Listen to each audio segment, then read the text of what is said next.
آمنوا صلوا عليه وسلموا تسليما اللهم صل على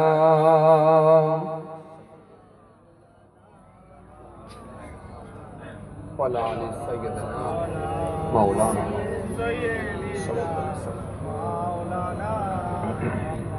একটু মন খুলে পড়েন আল্লাহুম্মা সাল্লি আলা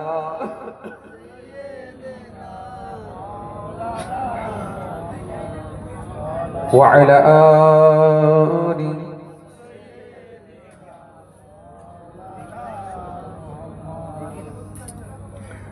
उनका दर चूमने का सिला बिल गया सरोटाया तो मुझको खुदा मिल गया आसियों का बरग मरतबा मिल गया हसरे में दामने मुस्तफा मिल गया अल्लाहुम्मा सय्यदना मौलाना मुहम्मद वअला आलि सय्यदना मौलाना मुहम्मद যখন জন্ম তুমি নিয়েছিলে ভবে তুমি মাত্র কেঁদেছিলে হেসেছিল সবে এমন জীবন হবে করিতে ঘটন মরণে হাসিবে তুমি কাঁদিবে ভুবন আল্লাহুম্মা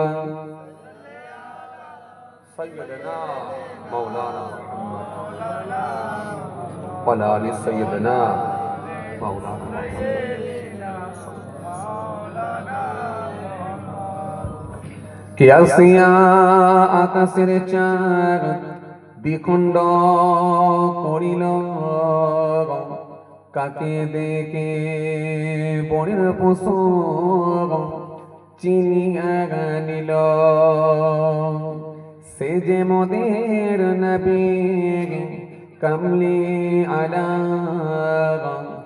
একসাথে পরমে صل على اللهم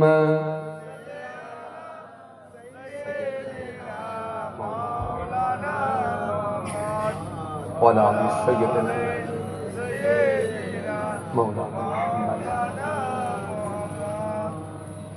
نورے حق مجسم دغلے اسے آمینر قغلے বারোই রবিউল আউয়ালে বারোই রবিউল আউয়ালে জোরে হবে না আরো জোরে হয় না ফোটে ফুল পাপড়ি ওই মেঘেলে যেন চাঁদ পূর্ণিমার খেলে মেঘেদের পর্দা তোলে মেঘেদের পর্দা তোলে নূরে হক মুজাসসাম দোলে ইসে আমিনার কোলে বারোই রবিউল আউয়ালে বারোই রবিউল আউয়ালে ফোটে ফুল পাপড়ি ওই মেঘেলে যেন চাঁদ পূর্ণিমার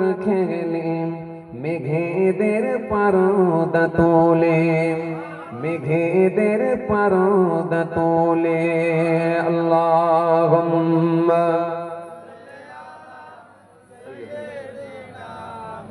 মাওলানা মুহাম্মদ ওয়া আলা আলি সাইয়্যিদিনা মাওলানা মুহাম্মদ যে ওটনির গুণ দরবাল ছিল সে সকতিয়া পন্দে পেল ওই শুকনো চিল দুধের বাট সে বাটিতে দুধ জেগে ফিরে গেল যে দেখল রহমতি নূর জোরে হবে না, মহব্বতে হয় না। যে দেখল রহমতি নূর, হলো তার আধার মনের দূর। কিসকতি নূরের ফুলে, কিসকতি নূরের ফুলে, নূরে হক মুজাসসাম দলে, ইসে মা আমিনার কগলে। 12 রবিউল আউয়ালে, 12 রবিউল আউয়ালে, ফোটে ফুল পাপড়ি ওই মেঘলে, যেন চাঁদ পূর্ণিমার খেলে। মেঘেদের পর্দা তোলে, মেঘেদের পর্দা তোলে। আল্লাহুম্মা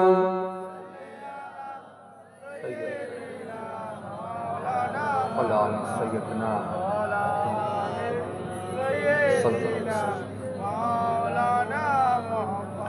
আল্লাহু আল্লাহ, আল্লাহু আল্লাহ, আল্লাহু আল্লাহ, আল্লাহু আল্লাহ, আল্লাহু আল্লাহ, আল্লাহু আল্লাহ। ডাকবো আমরা ইয়াকিনা আল্লাহু আল্লাহ, করুন না আল্লাহু আল্লাহ, আল্লাহু আল্লাহ। জবানে দিলে ইয়াকিনা আল্লাহু আল্লাহ, আল্লাহু আল্লাহ, আল্লাহু আল্লাহ। মোহাব্বতে আল্লাহু আল্লাহ, আল্লাহু আল্লাহ, আল্লাহু আল্লাহ। জবানে দিলে ইয়াকিনা আল্লাহু আল্লাহ, তাই তোমারি বান্দা যারা ডাকে তোমারি নাম আল্লাহ। আল্লাহু আল্লাহ, আল্লাহু আল্লাহ, আল্লাহু আল্লাহ, আল্লাহু আল্লাহ। তুমি কাদের গফার, তুমি জলিল জব্বার, তুমি অনন্ত অসীম, তুমি রহিম রহমান। চলে হবে না সুবহানাল্লাহ। তুমি কাদের গফার, তুমি জলিল জব্বার, তুমি অনন্ত অসীম, তুমি রহিম রহমান। তুমি অনন্ত অসীম, তুমি রহিম রহমান, তাই তোমারি বান্দা যারা ডাকে তোমারি নাম। আল্লাহু আল্লাহ, আল্লাহু আল্লাহ, আল্লাহু আল্লাহ, আল্লাহু আল্লাহ, আল্লাহু আল্লাহ। জবানে দিলে ইয়াকিনা আল্লাহু আল্লাহ, আল্লাহু আল্লাহ, আল্লাহু আল্লাহ। লা ইলাহা ইল্লাল্লাহ, লা ইলাহা ইল্লাল্লাহ, লা ইলাহা ইল্লাল্লাহ, মুহাম্মাদুর রাসূলুল্লাহ সাল্লাল্লাহু আলাইহি ওয়াসাল্লাম। দরুদ শরীফ আল্লাহুম্মা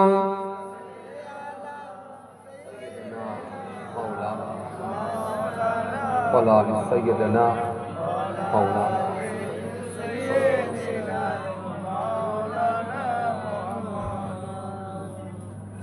وقال الله تعالى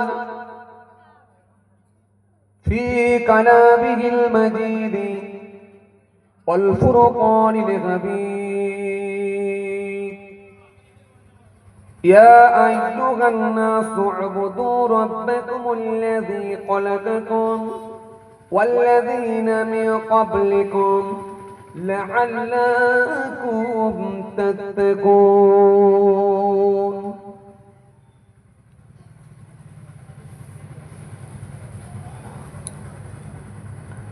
وقال النبي صلى الله عليه وسلم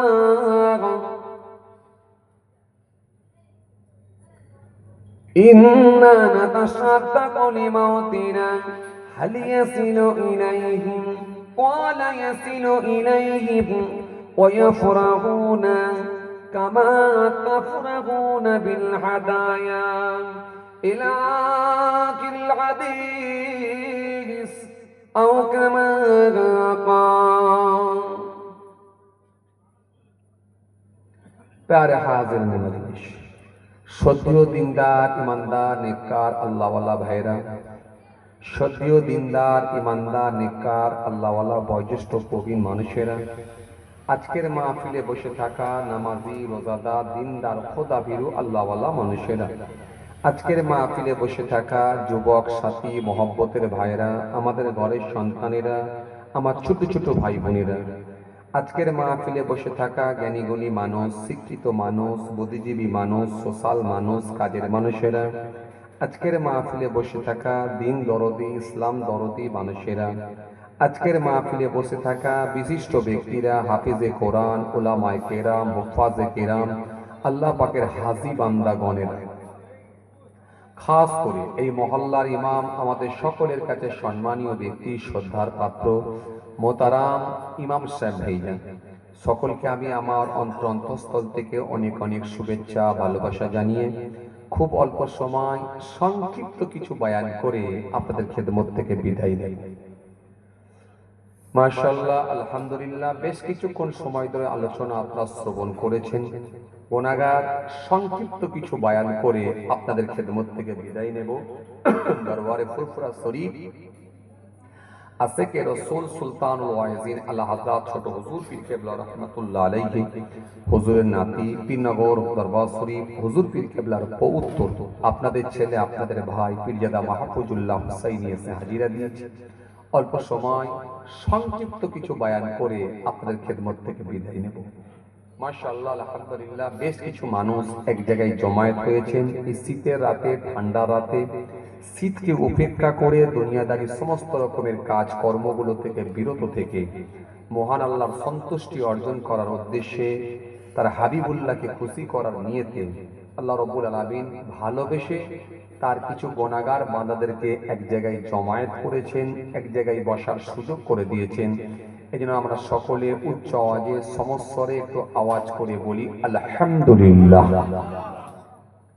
সব তারিফ আল্লাহ কে লিয়ে হ্যায় जो रब है सारे जहां का।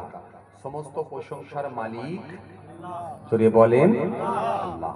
পরে প্রশংসাকার বিশ্ব নবী বিশ্ব রাসূল লাস্ট প্রফেট হযরত নবী মুহাম্মদ মুস্তাফা সাল্লাল্লাহু আলাইহি সাল্লাম যিনার আগে গুনাহ নাই পরে গুনাহ নাই, যিনাকে আল্লাহ পাক রব্বুল আলামিন বেগুনাহ মাসুম বানিয়েছিলেন। কোরআন স্পষ্ট ঘোষণা দিয়েছে ইয়া আইয়ুহাল্লাযীনা আমানুস্তাজিবু লিল্লাহ ওয়া লিরাসূল ইযা দাআকুম ইয়া আইয়ুহাল্লাযীনা আমানু লা তারফাউ আসওয়াতাকুম ফাওকা সাওতিন নবী মা আতাকুমুর রাসূলু ফাখুযুহু ওয়া মা নাহাকুম আনহু ফান্তাহু। কোরআন এক জায়গায় নয়, তার হাবিবুল্লাহর শান নিয়ে আল্লাহ রাব্বুল আলামিন একাধিক জায়গায় আলোচনা করেছেন। সেই হাবিবুল্লাহকে ভালোবেসে আল্লাহ রাব্বুল আলামিন তার কিছু গুনাহগার বান্দাদেরকে এক জায়গায় বসার সুযোগ করেছেন। আমরা কিছু গুনাহগার হাবিবুল্লাহর উম্মত, তাই রাসূলুল্লাহর ভালোবাসায় আমরা এক জায়গায় এসে বসেছি, এক জায়গায় জমায়েত হয়েছি। আল্লাহ রাব্বুল আলামিন এই মাহফিলকে কবুল করেন। আমরা জোরে বলি আল্লাহুম্মা আমিন। মাশাআল্লাহ আলহামদুলিল্লাহ জলসা মাহফিলটা এখন প্রত্যেক দিনের ব্যাপার হয়ে গেছে, রোজের ব্যাপার হয়ে গেছে। ওয়াজ শোনার অভাবটা আজকের দিনে আর নাই, ওয়াজ শোনার অভাবটা পূরণ হয়ে গেছে।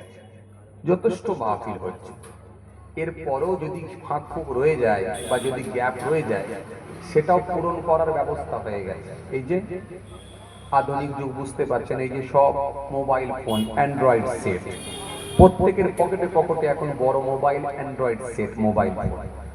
299 টাকা রিচার্জ করলে আপাতত 28 দিনের জন্য সব হুজুর আপনার পকেটে, আর একটু বেশি রিচার্জ করলে 85 দিন হুজুর আপনার পকেটে।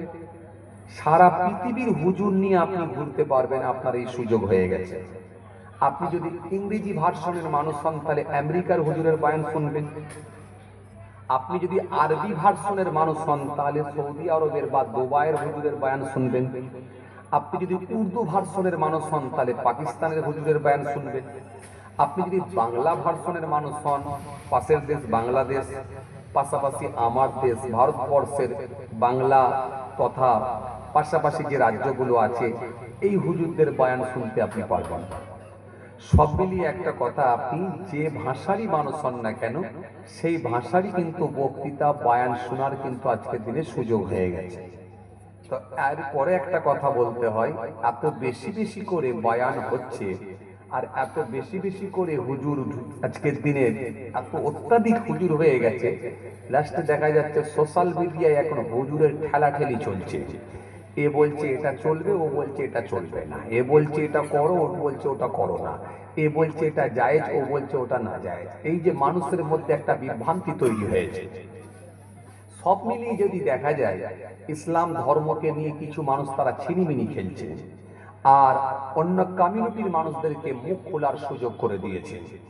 অথচ আপনি দেখেন, তৎকালীন সময় এত হুজুর ছিল না, এত মক্তব ছিল না, এত মাদ্রাসা ছিল না, এত বয়ানের হতো না, এত উন্নত মানের ব্যবস্থাপনা ছিল না, মোবাইল ফোনের ব্যবস্থা ছিল না, কিন্তু মানুষগুলো দেখেন খুব ভালো মানুষ ছিল, আদর্শমান ব্যক্তি পাওয়া যেত। কথা ঠিক কিনা বলবো?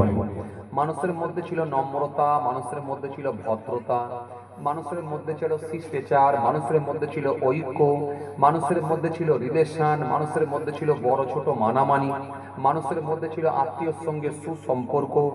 এই যে সব মিলিয়ে যদি বলা যায়, আগেকার দিনে কিন্তু সৎ লোকের সংখ্যাটা বেশি ছিল, আর আজকের দিনে কিন্তু সৎ লোকের সংখ্যা কমে যাচ্ছে।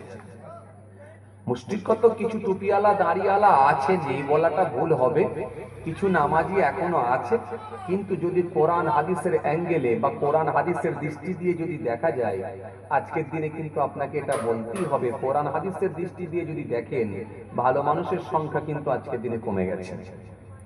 একেবারে সার্বিকভাবে আপনাকে হিসাব করতে হবে, শুধু দাড়ি নিয়ে বা টুপি নিয়ে বা জুব্বা নিয়ে বা নামাজ নিয়ে বিচার করলে হবে না, আপনাকে বিচার করতে হবে পুরো সার্বিকভাবে। এই সার্বিকভাবে যদি আপনি বিচার করেন কোরআন হাদিসের অ্যাঙ্গেল দিয়ে বা কোরআন হাদিসের মাপকাঠি দিয়ে, তখন আপনি হিসাব পেয়ে যাবেন যে আজকের দিনে কিন্তু ভালো মানুষের সংখ্যা কমে গেছে। এতে একবারে 100% তবে এরপর একটা কথা বলতে হয়, ভালো মানুষ আছে, সেটা একেবারে সীমিত। এই অল্প বা এই যে সীমিত ভালো মানুষ যদি না থাকতো, তাহলে কিন্তু কিয়ামত হয়ে যেত। আর যতদিন পর্যন্ত এই সীমিত ভালো মানুষগুলো থাকবে, ততদিন আল্লাহ পাক রব্বুল আলামিন কিয়ামত করবেন না, কিয়ামত করবেন না, আল্লাহ পৃথিবীকে টিকিয়ে রাখবেন। একটু জোরে বলেন না সুবহানাল্লাহ। তার মানে এখনো নেক মানুষ আছে, তবে সংখ্যাই কিন্তু কম। আবহাওয়া কিন্তু ভালো নয়, পাশের দেশের অবস্থা খুব খারাপ, পাশ্চাত্য দেশগুলোর দিকে যদি তাকান খুব খারাপ, ভয়ঙ্কর অবস্থা। আমার দেশের অবস্থাও কিন্তু খুব খারাপ, লাগে লাগে লাগে লাগে এরকম একটা সিচুয়েশন তৈরি হচ্ছে মাঝে মাঝে। যারা খোঁজ খবর রাখেন সোশ্যাল মিডিয়া, এটা বড্ড কিলবিল করছো, কিন্তু সেই যেন সেই ল্যাটা মাছের মধ্যে বড্ড কিলবিল হচ্ছে এই জায়গাটা, শিষ্টাচার রাখতে হবে, নাহলে আমি এদিকে করে দেবো। কিন্তু খেয়াল করতে হবে বাবা, যে কথা বোঝাতে চাইছিলাম, যে আজকে যদি আপনি দেখেন সব মিলিয়ে বর্তমান সিচুয়েশন কিন্তু খুব খারাপ, খুব খারাপ পরিস্থিতি, খুব খারাপ। অথচ আপনি দেখেন এই দেশকে স্বাধীন করতে গিয়ে আমাদের রক্ত দেওয়া আছে, আছে না নাই? এদেশের হিন্দু মুসলমান ঐক্যবদ্ধ হয়ে দেশকে স্বাধীন করেছে তারা। আজও পর্যন্ত ইন্ডিয়ান গেটেতে গিয়ে দেখুন, হাজার হাজার মুসলমানের, হাজার হাজার হিন্দু ভাইয়ের নাম পাবেন। কিন্তু কিছু মানুষ তারা এগুলোকে ভুলিয়ে দিতে চাইছে। দেশের যে অবদান আছে এ দেশের মানুষের, সেটাকে তারা মিথ্যা বলে প্রমাণ করার চেষ্টা চালাচ্ছে। কিছু স্বার্থ সিদ্ধি, কিছু মানুষ তারা নিজেদের স্বার্থ সিদ্ধির জন্য, কিছু লোভী মানুষ নিজেদের গদিকে টিকিয়ে রাখার জন্য তারা এই যে যেভাবে রাজনীতি চালাচ্ছে, যেভাবে হিংসার রাজনীতি তৈরি করেছে, হিংসার বাতাবরণ তৈরি করেছে, মানুষের মধ্যে জাত বিভাজন তৈরি করে দিয়েছে, জাতের লড়াই শুরু করে দিয়েছে, ধর্ম নিয়ে বিভাজন তৈরি করতে শুরু করেছে, এটা অত্যন্ত নিন্দনীয়। ভাইরা আমার, বন্ধুরা আমার, সাথী মহব্বতের ভাইরা, আমি আপনাদেরকে একটা কথাই বলবো, প্রত্যেকটা দেশের একটা কানুন আছে, প্রত্যেকটা দেশের একটা সংবিধান আছে, প্রত্যেকটা দেশের একটা ল আছে, প্রত্যেকটা দেশের একটা আইন আছে। জি, দেশের ভেতরে থেকে, রাজ্যের ভেতরে থেকে কোনো মানুষ যদি অপরাধী বলে চিহ্নিত হয়, নিশ্চিতভাবে দেশের আইন আছে, সংবিধান আছে, ল আছে, আইনতভাবে তাকে শাস্তি দিতে হবে, এটাই সৃষ্টি। তা বলে এই না জোর করে যদি কাউকে জোর করে যদি কাউকে জোর করে যদি কাউকে শাস্তি দেওয়ার ব্যবস্থা করে, তার জন্য কিন্তু মনে রাখবেন, এর জন্য মনে রাখবেন, এর জন্য যারা শাস্তির ব্যবস্থা করেছে বা যারা অন্যায়ভাবে অ্যারেস্ট করেছে, এর জন্য অপরাধী কিন্তু তারা নিজেরা। কারণ যারা ক্ষমতায় আছেন, যারা ক্ষমতায় আছেন, যারা দেশ চালাচ্ছেন, রাজ্য চালাচ্ছেন, এটা কিন্তু তাদের দায়িত্ব, তাদের উপরই বর্তাবে। সুতরাং আপনাদের উচিত নিরপেক্ষভাবে বিচার করা। মনে রাখবেন, যদি কেউ অপরাধী হয়, তার জন্য আইন কানুন সংবিধান অনুযায়ী, দেশের আইন অনুযায়ী যে বিচারটা হবে সেটাই মেনে নিতে হবে। কিন্তু অন্য দেশ যদি লাফালাফি করে, অন্য দেশ যদি মাথা গরম করে, এটা কিন্তু অনুচিত।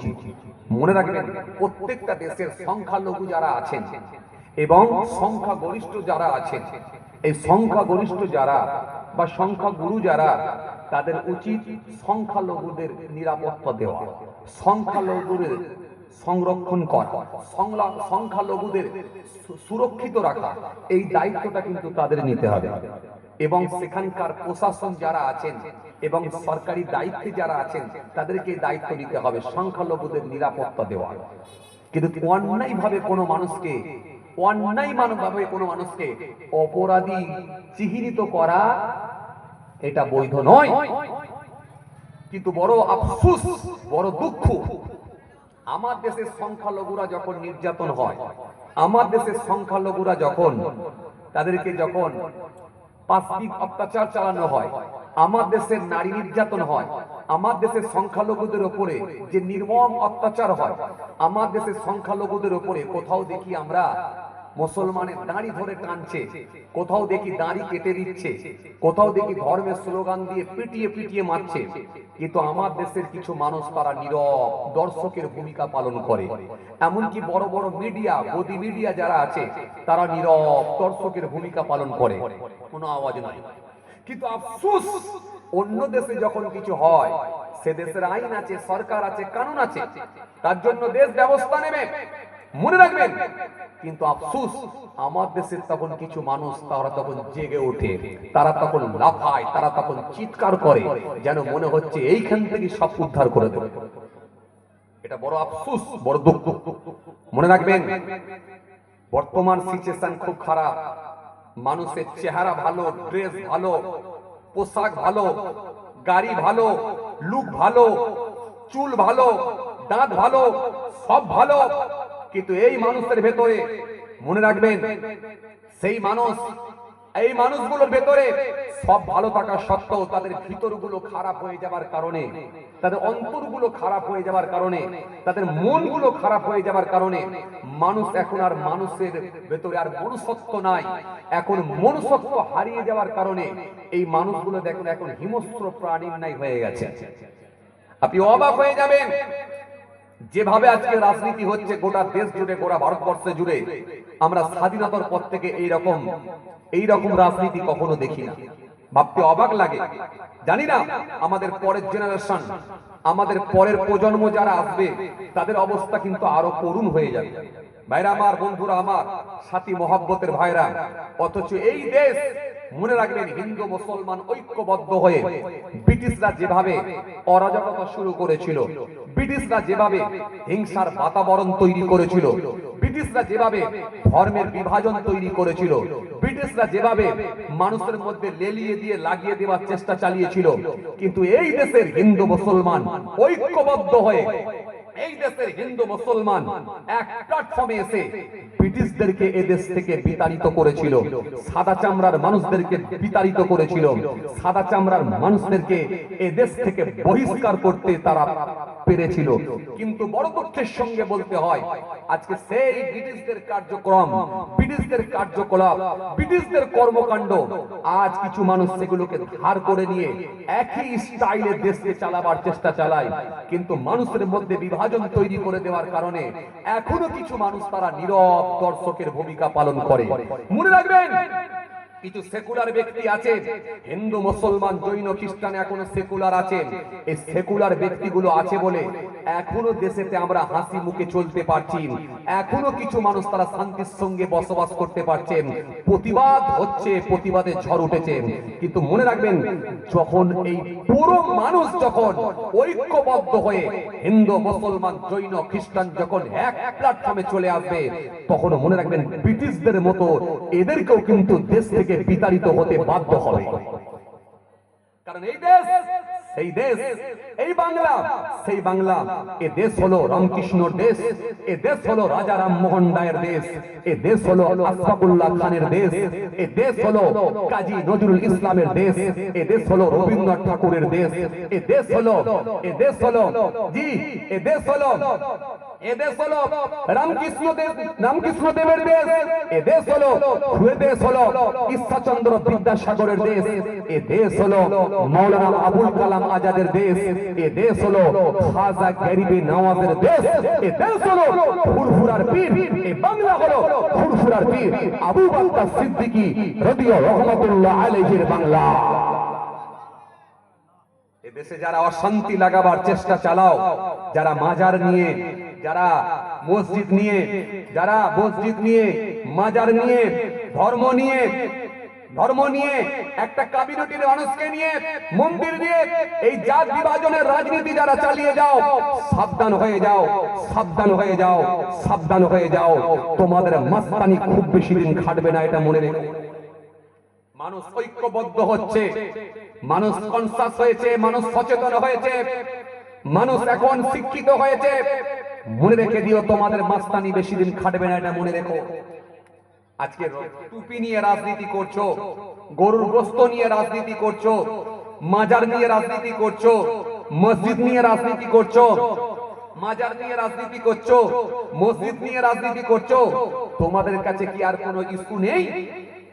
তোমাদের কাছে চাকরি নাই, তোমাদের কাছে শিক্ষা নাই, তোমাদের কাছে স্বাস্থ্য নাই, তোমাদের কাছে চিকিৎসা নাই, তোমাদের কাছে হসপিটাল নাই, তোমাদের কাছে নার্সিং হোম নাই, তোমাদের কাছে কলেজ ইউনিভার্সিটি করার চিন্তা ভাবনা নাই।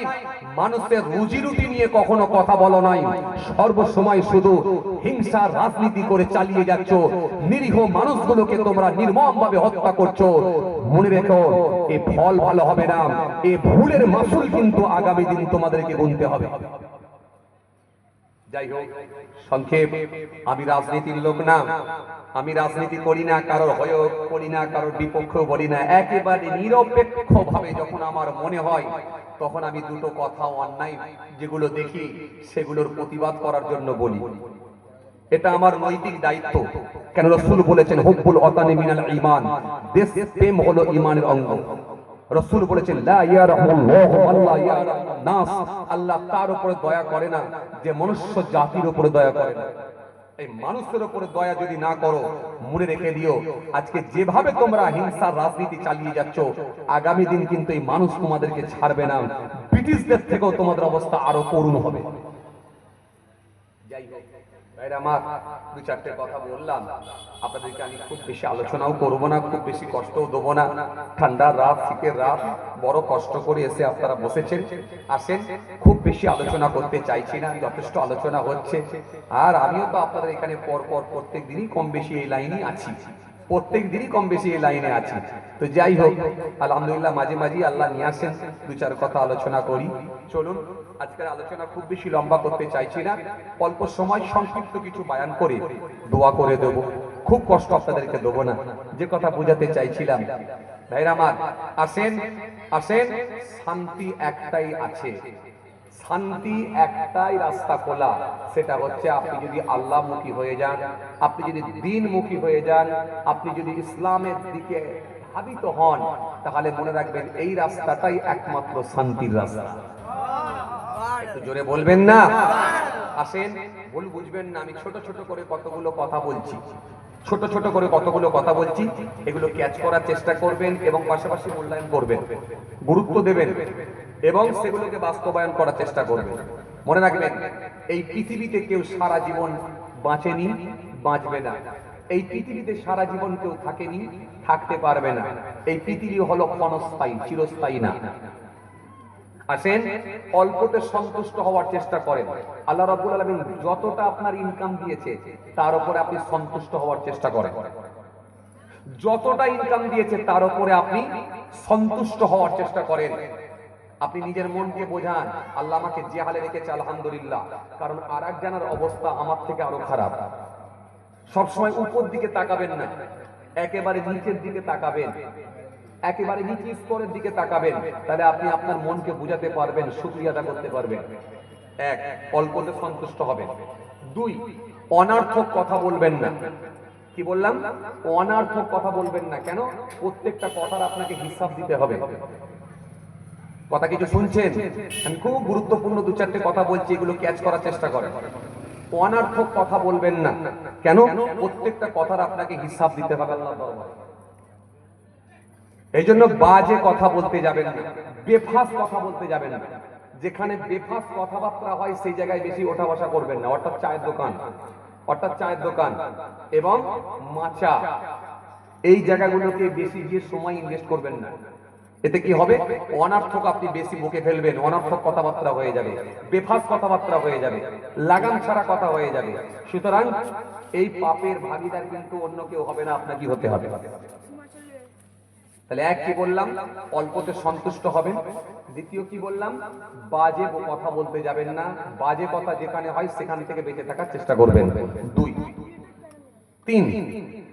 তিন নাম্বার হচ্ছে, কিছু যদি নাও পারেন দু তিনটে কাজ করবেন। একই, নামাজটা চালিয়ে যাবেন। দুই, রমজান মাসে রোজাটা রাখবেন। আর কি? তিন, হালাল খাদ্যটা ভক্ষণ করবেন। হালাল খাদ্যটা ভক্ষণ করবেন। কেন? হালাল খাদ্য যদি না খাওয়া হয়, মালিকের সঙ্গে কোনো কানেকশন থাকতে পারে না। আর হালাল খাদ্য যদি ভক্ষণ না করা হয়, আল্লাহ পাকের দরবারে আপনার জাবানের দোয়া কবুল হবে না। কথা কিছু বুঝছে? হালাল খাদ্যটা ভক্ষণ করবেন আর নামাজ রোজাটা চালিয়ে যাবেন। আর কি? বিশ্বাস স্থাপন করা, ঈমান। এই ঈমানটা কিন্তু আল্লাহর উপরে বিশ্বাসের জায়গাটা ঠিক রাখবেন। কেন? ঈমানটার গুরুত্ব সব থেকে বেশি। তাহলে ঈমান বাঁচিয়ে নামাজ রোজা চালিয়ে হালাল খাদ্যটা ভক্ষণ করুন। ব্যাস, এই কটা কাজ করুন। আর মানুষের সঙ্গে মার্জিত ভাষায় কথা বলুন, হাসি মুখে কথা বলুন, ছোট ছোট করে কথা বলুন। প্রয়োজন ছাড়া কথা বলার দরকার নাই। সালাম দিয়ে বেরিয়ে যান। বেশিক্ষণ সময় দিয়ে মানুষের সামনে গল্প করার দরকার নাই। আর টার্গেট রাখবেন, যতটা পারবেন মানুষের উপকার করব, ক্ষতি নয়।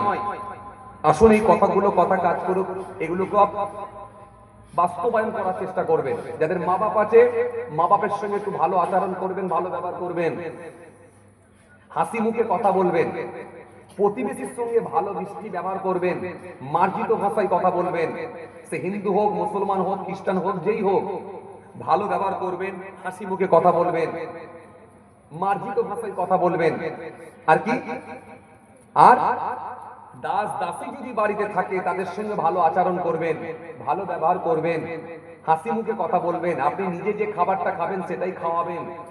আপনি নিজে যেমন নতুন জামা পরবেন তাদেরকেও নতুন কাপড় পরাবার চেষ্টা চালাবেন। বাস এইগুলো মেনে চলবার চেষ্টা করবেন। কেন? এগুলো সব আল্লাহর নির্দেশ। আমি যেগুলো বলছি না, এগুলো আল্লাহর নির্দেশ। আপনারা ভাববেন যে হুজুর মনে বানিয়ে বলছে, এমনটা না। ওয়াবুদুল্লাহ ওয়া লা তুশরিকু বিহি শাইয়্যান ওয়া বিল ওয়ালিদাইনি ইহসান ওয়া বিযিল কুরবা ওয়াল ইয়াতামাল মাসাকিন ওয়াল জারিল কুরবা ওয়াল জারিল জুনুব ওয়াস সাগির বিল জানবি ওয়াবনিস সাবিল ওয়া মা মালাকাত আইমানুকুম ইন্নাল্লাহা ইউহিব্বু মান কানা মুখতালান ফাকুরা। কথা কি বুঝে আসছে? তাহলে এই কাজগুলো আপনারা করবেন। আর কি? যখন সাইকেল নিয়ে যাবেন, সাইকেল নিয়ে গেলে একটু বেশি বেশি বেশি বেশি করে কলেমা শরীফ পড়বেন। রাস্তায় যখন হেঁটে হেঁটে যাবেন একটু বেশি বেশি করে কলেমা শরীফ পড়বেন। রাস্তায় যখন হেঁটে হেঁটে যাবেন একটু বেশি বেশি করে দরুদ শরীফ পড়বেন।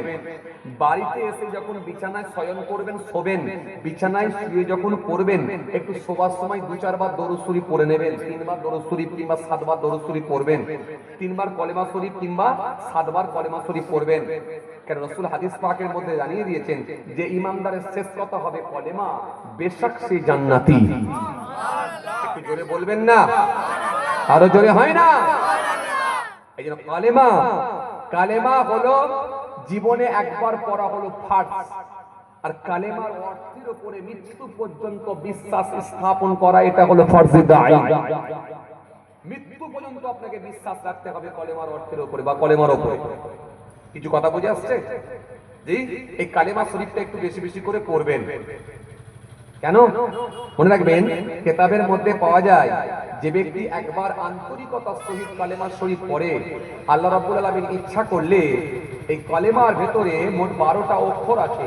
আল্লাহ ইচ্ছা করলে তার পূর্বের 12 মাসের গুনাহকে আল্লাহ মাফ করে দিতে পারে। একটু জোরে হবে না? 12 মাসের গুনাহকে আল্লাহ মাফ করে দেয়। কথা কিছু বুঝে আসছে বাবাজি? এই কালেমা শরীফ যদি কেউ একবার আন্তরিকতার সহিত পড়ে, আল্লাহ রাব্বুল আলামিন ইচ্ছা করলে কিতাবের মধ্যে পাওয়া যায়, কিতাবের মধ্যে এসেছে এই কালেমা শরীফ যদি একবার কেউ আন্তরিকতার সহিত পড়ে, আল্লাহ ইচ্ছা করলে তার নেকির খাতায় 4000 নেকি আল্লাহ দিয়ে থাকেন। একবার কালেমা শরীফ পড়লে 4000 নেকি পাওয়া যায়। আর একবার যদি কালেমা শরীফ পড়া হয়, আল্লাহ ইচ্ছা করলে 4000 গুনাহকে মাইনাস করে দিতে পারেন। কালেমা খুব ছোট্ট, এই কালেমা পড়তে বেশিক্ষণ সময় লাগে না, ছোট কথা, কিন্তু মনে রাখবেন এর ওজনটা কিন্তু অনেক ভারী। এই জন্য মুসা কালিমুল্লাহ একবার আল্লাহ পাককে বলে, আল্লাহ আমি তো আপনার নবী মুসা কালিমুল্লাহ, আপনি আমাকে একটা স্পেশাল নাম শিখিয়ে দেন যেটা আমি সর্বসময় আপনাকে ডাকবো। আল্লাহ বলেন, বলো মুসা লা ইলাহা ইল্লাল্লাহ, লা ইলাহা ইল্লাল্লাহ। আল্লাহ বললেন, বলো মুসা লা ইলাহা ইল্লাল্লাহ। মুসা নবী বলেন, আল্লাহ এই নামটা তো আপনার প্রত্যেক বান্দারাই জানে, এই নামটা তো আপনার প্রত্যেক, কথা কয় না, কথা বলেন একটু, প্রত্যেক বান্দারাই জানে, এই নামটা তো একটু প্রত্যেক বান্দারাই জানে। আল্লাহ বলে, মুসা তুমি কি ভাবছো এই নামটা প্রত্যেক বান্দারাই জানে বলে এই কালেমার গুরুত্ব কি কমে গেল? কালেমার তাৎপর্য কি কমে গেল? কালেমার ফাজিলাত কি কমে গেল? না। হে তরুণিয়া নওজোয়ান জওয়ানেরা, ইয়া মুরব্বিয়ানেরা, বাবা রাসূলের কিতাবের মধ্যে পাওয়া যায় আমার আল্লাহ সেই সময় বললেন, মুসা তুমি কি ভাবছো এই নামটা প্রত্যেকে জানে বলে কালেমার ওজন কমে গেল? না না না না না না, আমি আল্লাহ বলি কালেমার ওজন কমে যায় না, বরং আমি আল্লাহ বলি শুনে রেখে দাও, 7টা জমিন 7টা আসমানকে যদি এক পাল্লায় রেখে দেওয়া হয় আর অপর পাল্লায় যদি কালেমা শরীফটা চাপিয়ে দেওয়া হয়, আমি আল্লাহ বলছি কালেমার ওজন ভারী হয়ে যাবে। 7টা জমিন আর 7টা আসমানকে যদি এক পাল্লায় চাপিয়ে দেওয়া হয় আর অপর পাল্লায় যদি কালেমা শরীফ চাপিয়ে দেওয়া হয়, আমি আল্লাহ বলছি কালেমার ওজন ভারী হয়ে যাবে। তার মানে বুঝতে পারছেন এই কালেমার গুরুত্ব কত বেশি দেওয়া হয়েছে। এই জন্য বাচ্চা যখন জন্মগ্রহণ করে, সে যখন কথা বলতে অভ্যস্ত হয়, ফার্স্ট তাকে শেখাতে হয় লা ইলাহা ইল্লাল্লাহ। বলো লা ইলাহা ইল্লাল্লাহ, লা ইলাহা ইল্লাল্লাহ মুহাম্মাদুর রাসূলুল্লাহ, মুহাম্মাদুর রাসূলুল্লাহ সাল্লাল্লাহু আলাইহি সাল্লাম, এটা শেখাতে হয়। আল্লাহ আল্লাহ এটা শেখাতে হয়। কিন্তু আমরা এটা না শিখিয়ে কি করি? আমরা বলি বলো তো বাবা বাপি, বলো তো বাবা বাপি, বলো তো বাবা, বলো তো বাবা বাবু, এগুলো আমরা শেখাই না। ফার্স্ট আল্লাহ নাম শেখাবে। লা ইলাহা ইল্লাল্লাহ মুহাম্মাদুর রাসূলুল্লাহ সাল্লাল্লাহু আলাইহি ওয়াসাল্লাম এই কালেমা শরীফ শেখান। কথা বুঝছেন? নিজেরাও পড়বে। এই যে দরুদ শরীফ আপনারা বসে বসে এখানে 2-4 বার পড়ার সুযোগ পেয়েছেন, পড়ছেন। এই যে কালিমা শরীফ পড়ার সুযোগ পেয়েছেন, পড়ছেন। এই যে তাসবিহগুলো পড়ছেন, আল্লাহু আকবার, সুবহানাল্লাহ বা আলহামদুলিল্লাহ, এই যে তাসবিহগুলো পড়ছেন, এতে আপনি কত সওয়াবের হকদার হচ্ছেন জানেন? রাসূল করিম সাল্লাল্লাহু আলাইহি ওয়াসাল্লাম স্পষ্ট ঘোষণা দিয়েছে কি, মান সাল্লা আলাইয়া ওয়াহিদাতান সাল্লাল্লাহু আলাইহি আশারা, যে ব্যক্তি আমার উপর একবার দরুদ শরীফ পড়ে, আমার আল্লাহ তার উপরে 10টা করুণা, 10টা রহমত বর্ষণ করে থাকে। জি, কিতাবের মধ্যে এসেছে আল্লাহ নবী সাল্লাল্লাহু আলাইহি ওয়াসাল্লাম সাহাবীদের বলেন, সাহাবীরা শোনো, আমাকে জানিয়েছেন যে জিবরাইল ফেরেশতা এসে। আল্লাহ নবী সাল্লাল্লাহু আলাইহি ওয়াসাল্লাম বললেন, সাহাবীরা শোনো, জিবরাইল এসে আমাকে জানিয়েছে। সাহাবীরা বলে, কি জানিয়েছে হুজুর? আল্লাহ নবী বলেন, শোনো, ইন্নী লাকিতু জিবরিল ফাবাশশারনি ফাকালা قال الله تعالى من صلى عليك صليت عليه ومن سلم عليك سلمت عليه فسجدت لله شكرا। আল্লাহ নবী বললেন, দেখো, জিবরাইল ফেরেশতা এসে আমাকে খুশির সংবাদ দিল, যে ব্যক্তিটা আমার উপর একবার দরুদ শরীফ পড়ে, আমার আল্লাহ তার উপর রহমত বর্ষণ করে। আর যে ব্যক্তিটা আমার উপরে সালাম পাঠ করে, আমার আল্লাহ তার উপরে সালাম প্রেরণ করেন। এটা শোনার সাথে সাথে আমি রাসূল থাকতে পারি না, ফাসাজাদু লিল্লাহি শুকরা, আমি শুকরিয়ায় সিজদায় পড়ে গেলাম। কথা বুঝে আসছে? দরুদের গুরুত্ব কত জানেন? ফারিস্তাকে পর্যন্ত আল্লাহ ছাড়েন না, ফারিস্তাকে পর্যন্ত আল্লাহ ছাড়েন না। এইজন্য আপনি যদি একবার দরুদ শরীফ পড়েন, অনেক সওয়াবের হকদার হবে, আমার আল্লাহ বড় খুশি হয়ে যায়। এই জন্য দরুদের গুরুত্ব অনেক বেশি বাড়ানো হয়েছে। এই জন্য আপনাদেরকে বললাম, সাইকেল চালাতে চালাতে 2-4 বার দরুদ শরীফ পড়বেন, পড়বেন। বাড়িতে যখন শুয়ে পড়ছেন, বিছানায় শুচ্ছেন, 2-4 বার দরুদ শরীফ পড়বেন, 2-4 বার কালেমা শরীফ পড়বেন, অনেক সওয়াবের হকদার হবে। কেন? এই মাহফিলটা হলো শিক্ষার মাহফিল। এখান থেকে আমরা কিছু শুনে যে সেগুলো আমল করার চেষ্টা করবো ইনশাআল্লাহ। এই জন্যই মাহফিল দেব। কিতাবের মধ্যে পাওয়া যায়, নাজাতুল মাজালিস কিতাবের মধ্যে এসেছে, একদিন আল্লাহ রাব্বুল আলামিন ইব্রাহিম খলিলুল্লাহকে নির্দেশ করলেন, ইব্রাহিম, হে ইব্রাহিম খলিলুল্লাহ, যাও তুমি একটু সফরে বার হও, একটু ভ্রমণে বার হও, আর আমি আল্লাহ যা বানিয়েছি, আমার কুদরতি ক্ষমতায় আমি যা সব বানিয়ে রেখেছি, এই সমস্ত বানানো জিনিসগুলো তুমি দেখো, এই সমস্ত নিদর্শনগুলো দেখো, আমি আল্লাহ যেভাবে বানিয়েছি সেগুলো দেখো, এতে তোমার নলেজ বাড়বে, এতে আমার প্রতি তোমার আন্তরিকতা, ভালোবাসা বেড়ে যাবে। এগুলোকে নিয়ে নিজেকে ভাবাতে হবে, গবেষণা করতে হবে। আমাদেরকে তাকান, আপনি এখান থেকে দার্জিলিং বেড়াতে গেলেন, দার্জিলিং এ গিয়ে শুধু ফটফট করে ঘুরে পড়লে হবে না। এই দার্জিলিং এ গিয়ে যে বিশাল পর্বত পাহাড়, এই পাহাড়টাকে নিয়ে আপনি নিজেকে ভাবান। এই পাহাড়ের উপর থেকে যে পাহাড় ফাটিয়ে পাহাড়ের ভেতর থেকে যে ঝর্ণার পানি বার হচ্ছে, এটা নিজেকে নিয়ে ভাবান, গবেষণা করেন। আল্লাহ, এটা তো তোমারই কুদরতি ক্ষমতাই সম্ভব, এটা তো কোনো মানুষের হাত নয়। যদি আপনি এইভাবে বলেন আর আল্লাহকে বলেন, আল্লাহ তোমার দরবারে তাই শুকরিয়া আদা করে বলি, আলহামদুলিল্লাহ, আল্লাহ তুমি সব করো আল্লাহ। এই যে আপনি এইভাবে নিজেকে ভাবাচ্ছেন আর বলছেন, এই দার্জিলিং দেখে আপনি নিজেকে দেখে, এই দার্জিলিং দেখে আল্লাহর যে বানানো জিনিসগুলো দেখছেন আর দেখে আর নিজেকে ভাবাচ্ছেন আর বারবার শুকরিয়া আদা করছেন, এতে আল্লাহ ইচ্ছা করলে আপনার নেকির খাতাতে সওয়াব দিয়ে দেবে। কথা কিছু বুঝতে পারছেন ভাইরা আমার, বন্ধুরা আমার, সাথী মহব্বতের ভাইরা? জি, আপনি এখান থেকে, জি আপনি এখান থেকে শুশুনিয়া পাহাড় দেখতে গেছেন, এই পাহাড় দেখে আপনি নিজেকে ভাবাচ্ছেন, গবেষণা করছেন। আল্লাহ, এ তো তোমারই ক্ষমতা, আল্লাহ এ তো কোনো মানুষের হাত নয়। আপনি নিজেকে ভাবাচ্ছেন। জি, কেন? আল্লাহ বলেছে আমি যে নিয়ামত গুলো দিয়েছি দেখো। আল্লাহ নিয়ামত বলে শেষ করা যাবে না। আলম তারা ইলাল্লাযী, আল্লাহ নিয়ামত বলে শেষ করা যাবে না। আল্লাযী জাআলা লাকুমুল আরদা ফিরাশান ওয়াস সামাআ বিনাআ ওয়া আনজালা মিনাস সামাই মাআন ফাআখরাজা বিহি মিনাত তামারাতি রিজকান লাকুম ফালা তাজআলু লিল্লাহি আনদাদান ওয়া আনতুম তা'লামুন। কোরআনে আল্লাহ ঘোষণা দিয়েছে, আপনি ভাবুন, অবাক হয়ে যাবেন। এই পাহাড় নিয়ে নিজেকে ভাবান। জি, রাসূল করিম সাল্লাল্লাহু আলাইহি ওয়াসাল্লাম যখন বিকালের দিকে বাইরে বার হতেন, আল্লাহর নবী এই যে উদ্ভিদ বা এই যে গাছ বা এই যে বৃক্ষ, এই বৃক্ষকে দেখে আল্লাহর নবী নিজেকে ভাবাতেন। আল্লাহ, আল্লাহ এই যে তোমার কুদরতি ক্ষমতা আল্লাহ, এই যে ছোট্ট গাছটা বড় হচ্ছে, একদিন এই গাছটা আরো বড় হবে, আরো বড় হবে, আরো বড় হবে, এই গাছটাই তুমি ফল ফুল দিয়ে তুমি ভরিয়ে দেবে আল্লাহ, এটা তোমার দ্বারাতেই সম্ভব। যখন এগুলো নিজেকে নিয়ে ভাবাতেন তখন আল্লাহর প্রতি তিনার প্রেম ভালোবাসাটা আরো বেড়ে যেত।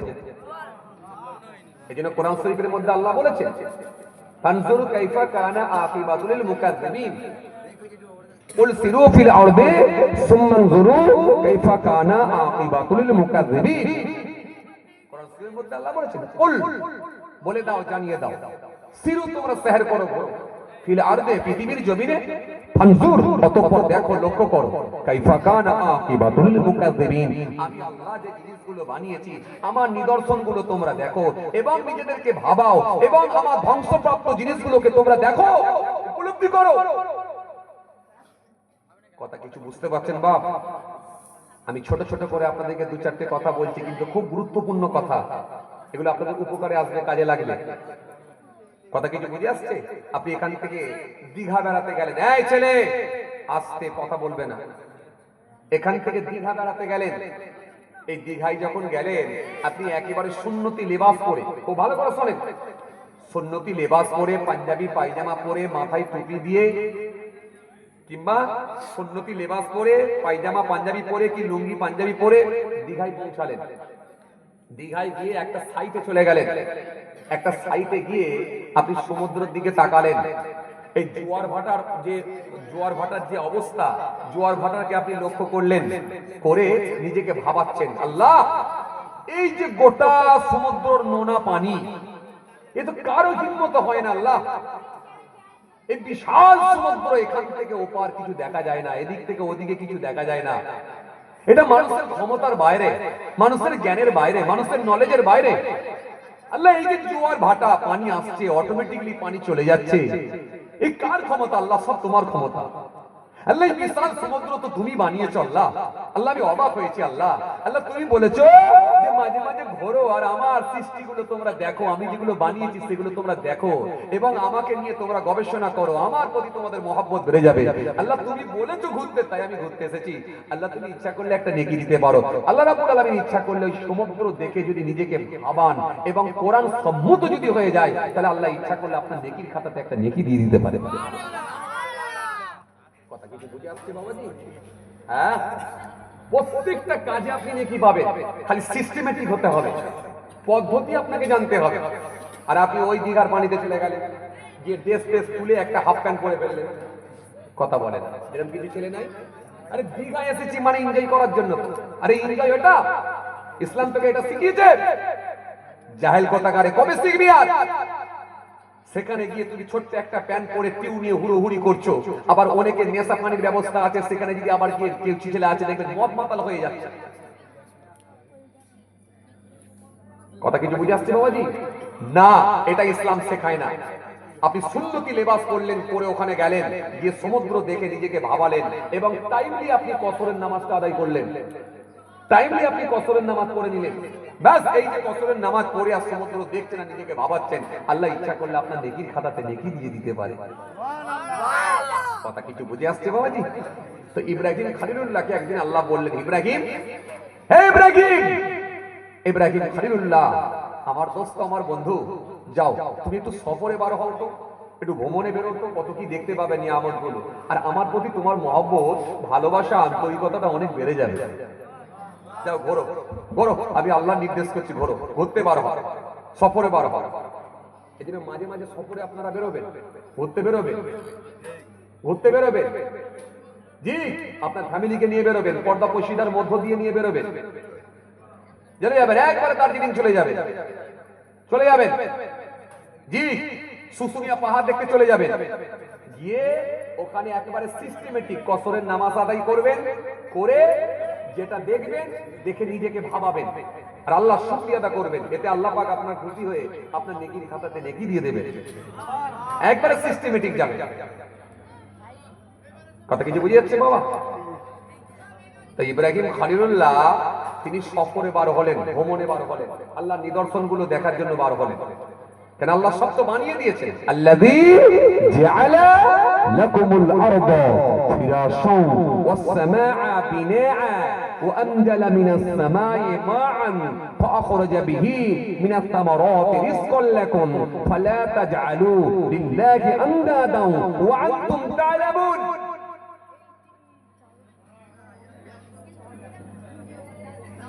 বাবা তোমাদের চা দিয়া হয়নি, শেষ হয়নি। আল্লাহু আকবার। কটা বাকি আছে?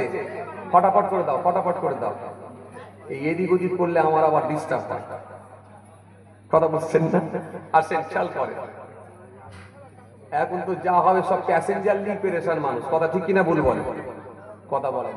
প্যাসেঞ্জার নিয়ে পেরেশান না, খরিদ্দার নিয়ে পেরেশান। আপনি দেখেন দোকানদারের গুরুত্ব নেই, আপনি দেখেন ড্রাইভারের গুরুত্ব নেই।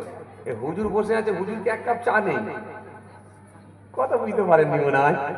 খরিদ্দার যেন আমার ঠিক থাকে বাবা, যারা শুনতেছে যে না বলে যে না বাবু তোরা পাঁপড়ও খেয়েছি, চাও খাইয়েছিস, অন্যান্য জলসায় এত খাতির যত্ন করেনি, তুমি ভালো যত্ন করেছিস। কি বলে? এটা মজা করে বললাম, মজা করে বললাম। ছেলেরা ভালো, কে বলেছে দেবে? নিশ্চয়ই দেবে। ওরা একটু আপনাদেরকে আগে দিচ্ছে, অসুবিধে নেই, সে পরে হলো হবে। একটু ভালোবেসে বললাম, এদের সঙ্গে আমার একটু ভালোবাসা সম্পর্ক আছে তো বললাম। এই তাড়াতাড়ি চা দিয়ে শেষ করো। আসেন খেয়াল করেন, লক্ষ্য করেন, যেটা বোঝাতে চাইছিলাম। ইব্রাহিম খলিলুল্লাহ সফরে বার হলেন, মনে আছে আপনাদের? এই মনে আছে? ইব্রাহিম খলিলুল্লাহ সফরে বার হলেন। এই জন্য আপনি যেখানেই যাবেন আল্লাহর কুদরতি নিয়ামতগুলো দেখবেন, দেখে নিজেকে ভাবাবেন, ভাবিয়ে শুকরিয়া আদা করবেন, এতে সওয়াবের হকদার হবে। আরে বাবা এক্সট্রা যদি সওয়াব পাই তো ছাড়বো কেন? আমার জুতো কেনা যদি দরকার হয়, চৈত্র মাসে যদি সেল দেয়, যদি আমার কেনা দরকার হয় তো এই মাসেই কিনবো, ছাড়বো কেন? আরে 20% ডিসকাউন্ট পাচ্ছি, এটা কথা বলে না তো এরা। 30% ডিসকাউন্ট পাচ্ছি, যদি আমার প্রয়োজন থাকে তো কিনবো কেন? আর আমার যদি সওয়াবের প্রয়োজন থাকে, যদি আমি একটা এক্সট্রা পেয়ে যাই তো ছাড়বো কেন? হে তরুণিয়া নওজোয়ান যুবকেরা, এই একজন মেয়েদের প্যান্ডেলে যাও না ভাই, প্রচুর আওয়াজ করছে। আল্লাহ, এই থামাতে থামাতে প্রতিদিন পেরেশান হয়ে যাচ্ছি, প্রত্যেক দিন পেরেশান হয়ে যাচ্ছি। বাবা রে বাবা, কাদিকে থামাবো? এত চিল্লাতে দেখো। এই চুপ করো তোমরা, পেরেশান করে মারছে প্রত্যেক জায়গায়। আর এরা সেই কি বলে, একেবারে সেই ছেলেদের প্যান্ডেলের কাছে মেয়েদের প্যান্ডেল করে। আরে 3 কিলোমিটার দূরে কর, 3 কিলোমিটার দূরে করে দে, যা পারে ওইখানে করুক। হয় নাকি এভাবে? ওরাও আমাদের মা বোন বেটি খালা নানি আসে, ওদেরও দোষ নাই গো। এই যে ছেলে পুলে নিয়ে, ফ্ল্যাক্সো নিয়ে, দুধের বোতল নিয়ে, বালিশ নিয়ে, ক্যাঁটা নিয়ে, এত সব কিছু বেঁধে বুঁধে নিয়ে কি আর হজ করা হয়? প্যান্ডেল শর্ট হয়ে গেছে আমার বলছে। হ্যাঁ, প্যান্ডেল শর্ট। আসেন খেয়াল করেন বাবাজি, লক্ষ্য করেন। হে তরুণিয়া নওজোয়ান যুবকেরা,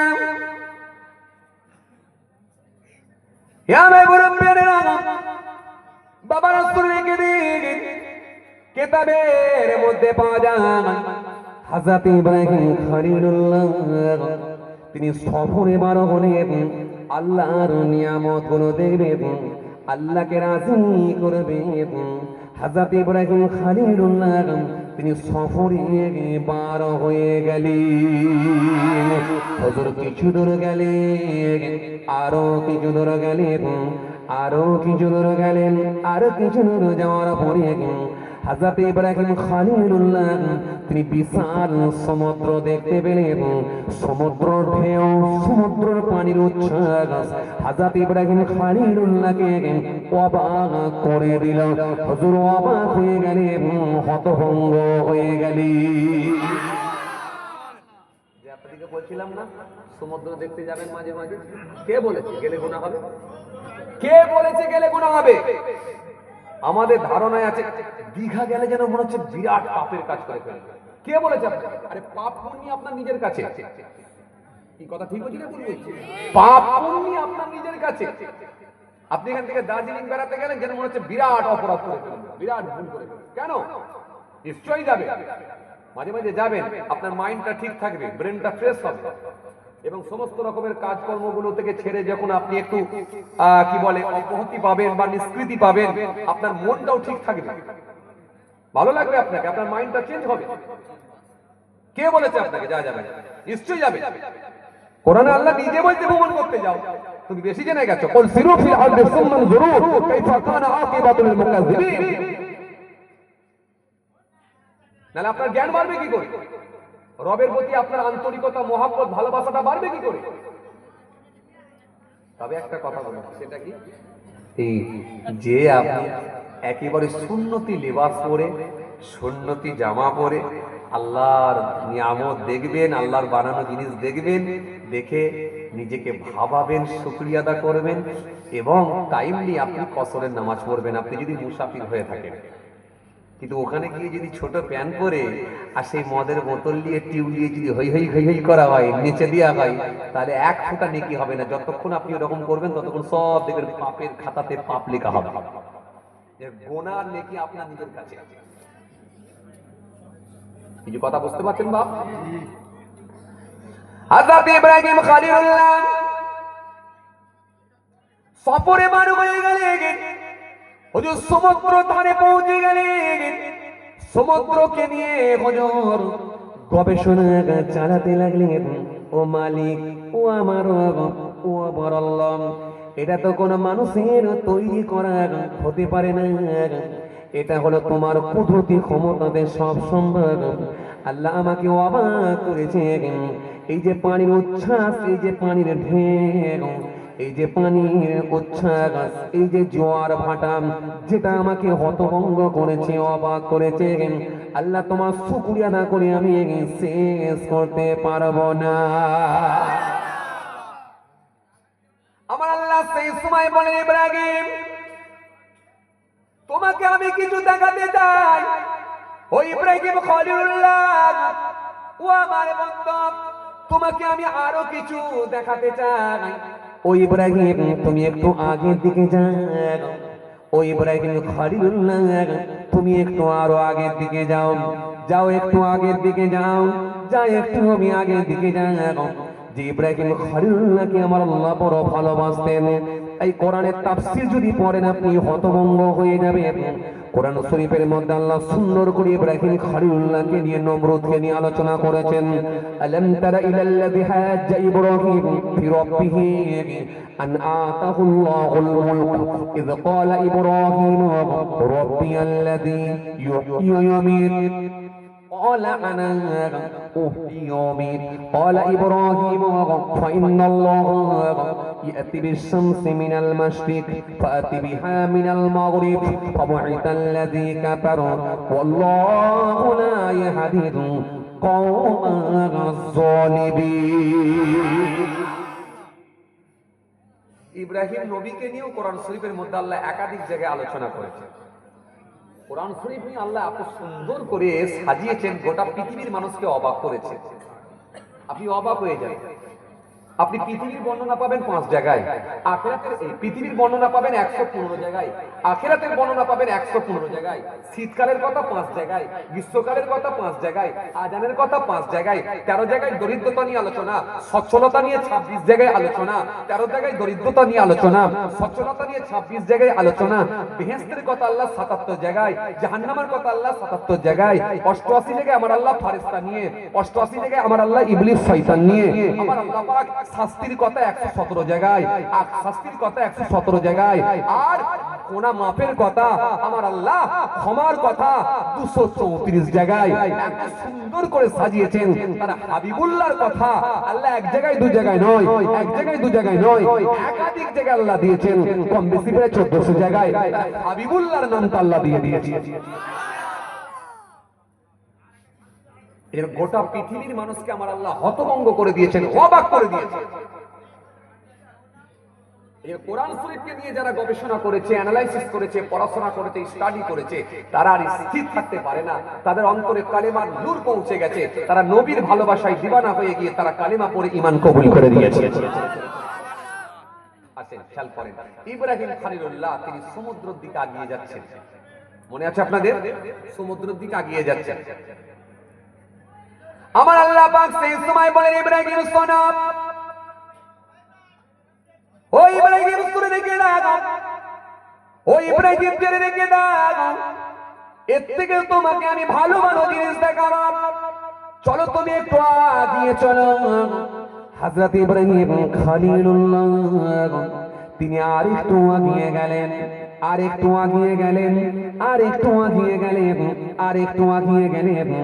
আর একটু আগিয়ে যাওয়ার সাথে সাথে হযরত ইব্রাহিম খলিলুল্লাহ দেখতে পেলেন যেখানে বিশাল সমুদ্র ঢেউ নৌকা টেকে নাম, যেখানে সমুদ্র ঢেউতে বোট টেকে নাম, সেখানে আল্লাহর কুদরতি ক্ষমতা একজন মানুষ পানির উপর দিয়ে সমুদ্র তরঙ্গের উপর দিয়ে হেঁটে হেঁটে চলে যাচ্ছে। হেঁটে হেঁটে চলে যাচ্ছে, সমুদ্রের উপর দিয়ে হেঁটে হেঁটে চলে যাচ্ছে। ইব্রাহিম খলিলুল্লাহ আবার অবাক, আল্লাহ কি দেখছি আমি, পানির উপর দিয়ে মানুষ হাঁটছে। হযরত ইব্রাহিম খলিলুল্লাহ থাকতে পারলেন না,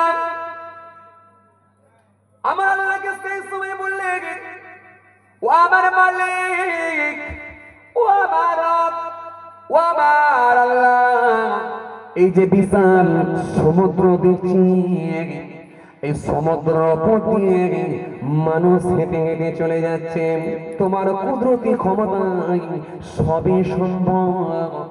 ও আমার মালিক, ও আমার রব, ও আমার আল্লাহ, আজকে আমি তোমার দরবারে দোয়া চাই আল্লাহ, যে দিক দিয়ে ওই মানুষ দরিয়ার উপর দিয়ে হাঁটে, আমি ইব্রাহিম খলিলুল্লাহ আমিও সেই পানির উপর দিয়ে হাঁটতে চাই। আরো জোরে বলেন, আরো জোরে বলেন, ও আমার মালিক আমি কি পানির উপর দিয়ে হাঁটবো? যদি আপনি অনুমতি দেন তাহলে আমি দরিয়ার উপর দিয়ে পানির উপর দিয়ে হাঁটব। এই জন্য আমার আল্লাহ কোরআনে কারীমের মধ্যে বললেন, আল্লাযী যিনি জাআলা বানিয়েছেন লাকুম তোমাদের জন্য আরদা পৃথিবী, এই পৃথিবীটা যিনি তোমাদের জন্য বানিয়ে দিয়েছেন, আল্লাযী জাআলা লাকুমুল আরদা ফিরাশা বিছানা স্বরূপ যিনি করে দিয়েছেন, গোটা পৃথিবীটা তোমাদের জন্য আরামদায়ক করে দিয়েছেন, বিছানা স্বরূপ বানিয়েছেন। আল্লাযী জাআলা লাকুমুল আরদা ফিরাশা ওয়াস সামাআ বিনাআ, ও এবং সামাউন মানে আকাশ, এই আকাশকে যিনি বিনাআ ছাদ স্বরূপ বানিয়ে দিয়েছেন, বিশাল আকাশকে যিনি দাঁড় করিয়ে রেখেছেন, উইদাউট পিলার, উইদাউট খুঁটি, উইদাউট লাঠি, একটা পিলার লাগে না, খুঁটিও লাগে না, লাঠিও লাগে না, গোটা পৃথিবীতে আমি আল্লাহ আসমানকে দাঁড় করিয়ে রেখেছি। ও বান্দা, তুমি যদি আমেরিকায় যাও তুমি আমার ছাদ দেখতে পাবে, অর্থাৎ আমার বানানো আসমান দেখতে পাবে। ও বান্দা, তুমি যদি ব্রিটেনে যাও তুমি আমার ছাদ বানানো আসমান দেখতে পাবে। ও বান্দা, তুমি যদি আরবে যাও তুমি আমার ছাদ দেখতে পাবে। ও বান্দা, তুমি আমেরিকায় গেলে আমার ছাদ দেখতে পাবে। ও বান্দা, তুমি ভারতে গেলে আমার ছাদ দেখতে পাবে। ও বান্দা, তুমি পাকিস্তানে গেলে আমার ছাদ দেখতে পাবে। ও বান্দা, তুমি বাংলাদেশে গেলে আমার ছাদ দেখতে পাবে। ও বান্দা, তুমি আমেরিকায় গেলে আমার ছাদ দেখতে পাবে। ও বান্দা, তুমি নেপালে গেলে আমার ছাদ দেখতে পাবে। এক কথায় গোটা পৃথিবী যদি তুমি ভ্রমণ করো আমার আসমানকে তুমি এগিয়ে দেখতে পাবে। এটা কিন্তু আমার বানানো, গোটা আসমানকে আমি আল্লাহ দাঁড় করিয়ে রেখেছি ছাদ স্বরূপ।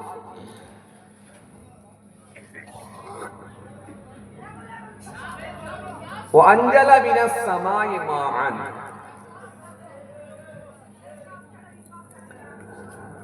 الذي جعل لكم الأرض فراشا والسماء بناء وأنزل من السماء ماء। এরপর আমার আল্লাহ সুন্দর করে ঘোষণা দিলেন, وأنزل من السماء ماء, ও এবং আনজালা নাজিল করিয়ে মিনাস সামাই আকাশ হইতে মাআন পানি। হবে না, এই আকাশ থেকে বৃষ্টি দিয়ে আমি আল্লাহ দিয়ে থাকি। এটা কোনো নেতার ক্ষমতায় হয় না, কোনো লিডারের ক্ষমতায় হয় না, কোনো চেয়ারম্যানের ক্ষমতায় হয় না। আমি আল্লাহ যেখানে ইচ্ছা পোষণ করি সেই জায়গাতে আমি আল্লাহ পানি বর্ষণ করে থাকি।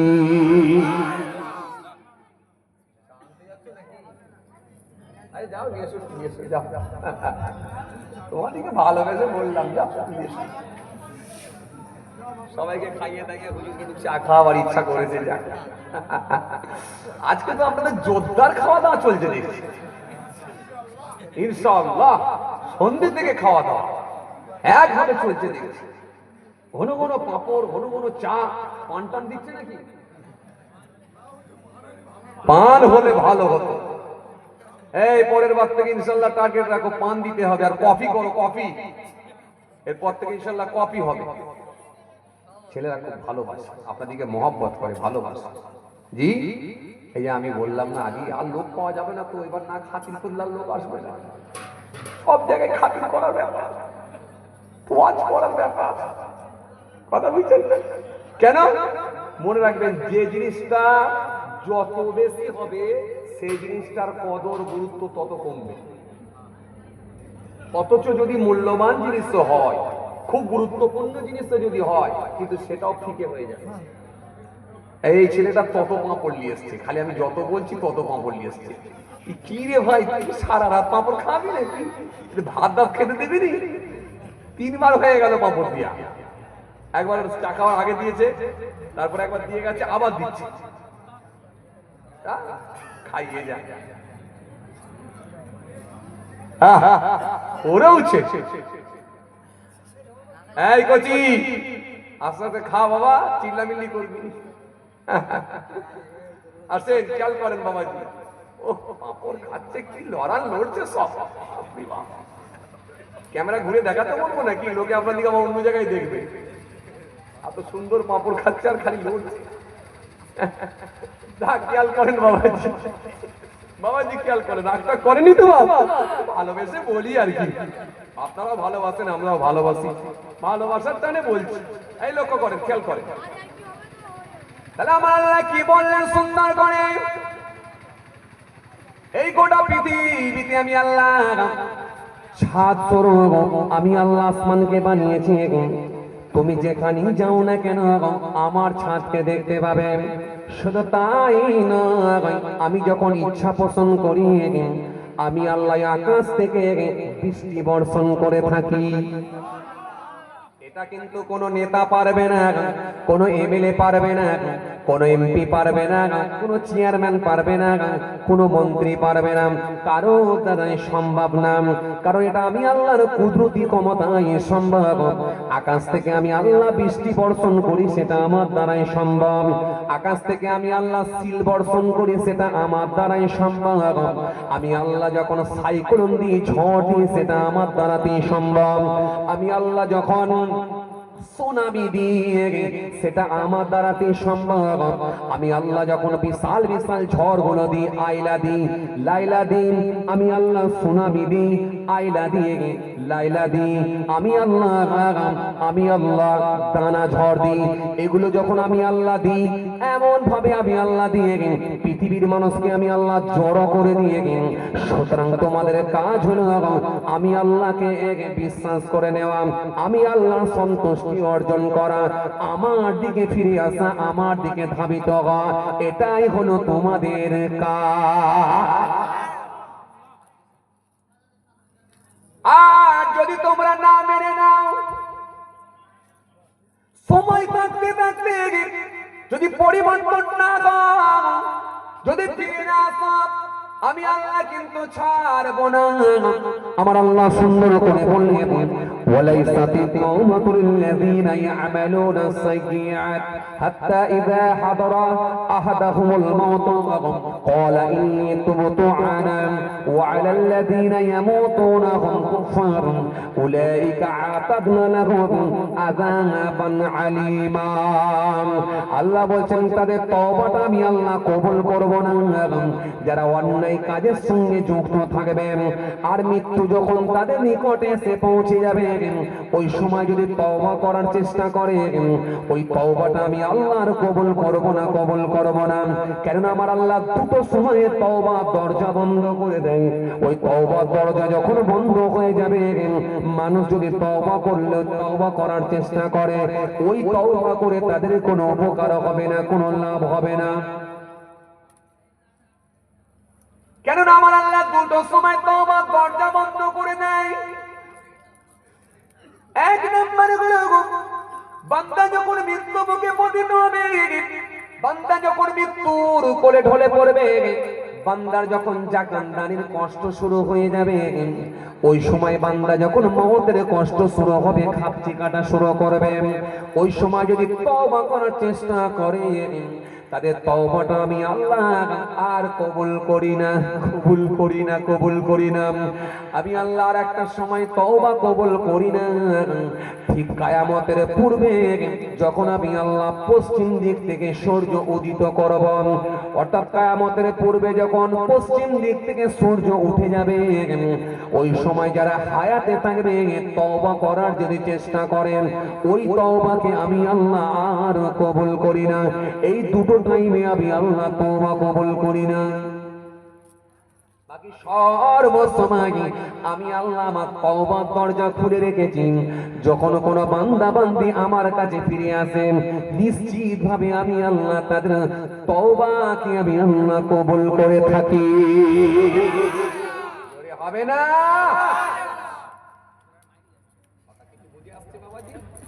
এই জন্য আমাদের উচিত সময় থাকতে থাকতে পরিবর্তন হয়ে যাওয়া। চলেন, যে কথা আপনাদের সামনে বুঝাতে চাইছিলাম, ও আনজালা মিনাস সামাই মাআ, আল্লাহ বলেন তা থেকে আমি আল্লাহ নাজিল করি পানি। এই পানি দি কেন? ফাখরাজা বিহি মিনাস সামারাতি রিজকাল লাকুম, ফাখরাজা বিহি, তা থেকে আমি আল্লাহ তৈরি করি, উৎপন্ন করি। ফাখরাজা বিহি মিনাস সামারাতি রিজকাল লাকুম, মিনাস সামারাতি, হাজার রকমের ফসল, রিজকাল লাকুম, তোমাদের আমি আল্লাহ রিজিক হিসাবে দিয়ে থাকি। জোরে বলতে পারেন না? এই যে ভোরবেলা হচ্ছে গাবতলা বাজারে চলে যাচ্ছে, ভোরবেলা হচ্ছে পাকা পলে চলে যাচ্ছেন, আমি তো জানি আল্লাহ ফুলকপি নিয়ে যাচ্ছেন, বাঁধাকপি নিয়ে যাচ্ছেন, কাঁচা লঙ্কা নিয়ে যাচ্ছেন, বেগুন নিয়ে যাচ্ছেন, পটল নিয়ে যাচ্ছেন, মূলো নিয়ে যাচ্ছেন, গাজর নিয়ে যাচ্ছেন, কত রকমের সবজি। আমরা কি একবারও ভেবেছি এটা কেমন করে হলো, কে বানালো, কার হুকুমে হলো? এটাকে নিয়ে কিন্তু একবারও ভাবি না। যদি একবার ভাবতাম তাহলে আমার মনিবের প্রতি আমাদের প্রেম ভালোবাসাটা বেড়ে যেত। নিশ্চিত ভাবে আমরা আমাদের নাক আর কপালকে আল্লাহর জন্য ভালোবাসাতে আমরা সিজদায় দিয়ে দিতে পারতাম। আল্লাহ বলে, শোন বান্দা, এই যে ফুলকপি, এই যে বাঁধাকপি, এই যে মূলো, এই যে কদু, এই যে লাউ, সব আমি আল্লাহ তোদের জন্য বানিয়ে থাকি। ফাখরাজা বিহি মিনাস সামারাতি রিজকাল লাকুম আলা তাজআলু লিল্লাহি আনদাদা ওয়া আনতুম তা'লামুন।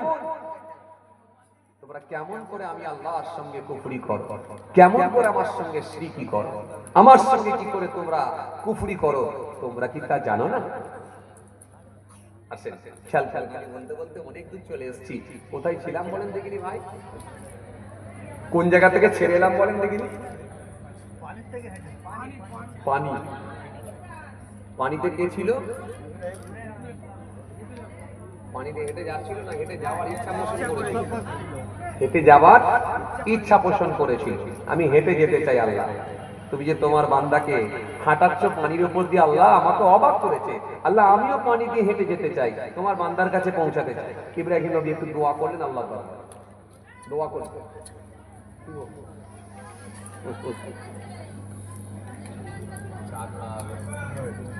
খেলে আমার ভাইরা মনে কষ্ট পাবে, বলে হুজুরকে চা দিয়ে এলো, চা চা করছিল, আর দেখো খালি হুজুর খেলুনি হয়ে গেল। আবার চা না এই গরম গরম না খেলে আমার ভালো লাগে না। মাশাআল্লাহ মাশাআল্লাহ, আগামীবার থেকে কপি করতে হবে ইনশাআল্লাহ, ইনশাআল্লাহ। জি, আর আমিও একটু পরে কফি বার করবো আপনাদের সঙ্গে, এটা মনে বুঝতে পারে। বুঝতে পারছেন কিন্তু ভাঙরের লোক সব বোঝে। হ্যাঁ, কফি নিয়ে নেবো এক্ষুনি, দেখেন না কফি বুঝতে পারেননি। আই ভাই বলছে হুজুর ভাই, সন্ধ্যা থেকে নাস্তা চলছে, কথা বুঝতে পারছেন না? আসেন খেয়াল করেন, ভুল বুঝবেন না। কি বাবাজি আপনারা রাগটাগ করছেন নাকি? আপনারা ভালোবাসেন, মহব্বত করেন, আর আমি তো ভাঙরে নতুন না। আমি কি নতুন?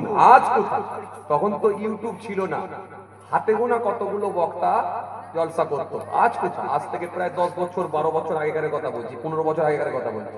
তখন থেকে আমি ভাঙরে আসা যাওয়া করছি, আজ না। কথা বুঝে আসে তো আপনাদের সঙ্গে একটা মহব্বত, আন্তরিকতা বেড়ে গেছে। এই ভালোবাসার টানে বিচার কথা বলছি। আপনারাও ভালোবাসেন, আমরাও ভালোবাসি, ভালোবাসার টানে যাই। আসেন খেয়াল করেন। জি, ইব্রাহিম খলিলুল্লাহ আল্লাহর দরবারে দোয়া করেন, আল্লাহ আমি একটু পানির উপর দিয়ে যেতে চাই, আমি একটু যাওয়ার ইচ্ছা পোষণ করছি, আল্লাহ তুমি হুকুম দাও যাতে করে যেতে পারি। আমার আল্লাহ সেই সময় বলেন, ইব্রাহিম, ও ইব্রাহিম, আমি আল্লাহ পাক তোমার দরখাস্ত কবুল করে নিয়েছি। তুমি আমার কাছে দোয়া করেছো, আমি আল্লাহ তোমার দোয়াকে কবুল করে নিয়েছি। আমি আল্লাহ তোমার দোয়াকে মঞ্জুর করে নিয়েছি। সুতরাং ইব্রাহিম আর তুমি ভয় পেও না, চলো চলো, আমি আল্লাহ তোমাকে বলি, যাও তুমি এবার পানির উপর দিয়ে হাঁটো। আরো জোরে বলেন, আরো জোরে বলেন। বিশাল সমুদ্রে যেখানে অনেক সময় জাহাজ ডুবে যায়, নৌকা ডুবে যায়, যেখানে লঞ্চ ডুবে যায় অনেক সময়, সেখানে ইব্রাহিম খলিলুল্লাহ পানির উপর দিয়ে হেঁটে হেঁটে চলতে লাগলেন। সমুদ্র পানিতে হুজুরের পা পর্যন্ত ভেজে না। সমুদ্রের পানিতে হুজুরের পা পর্যন্ত ভেজে না।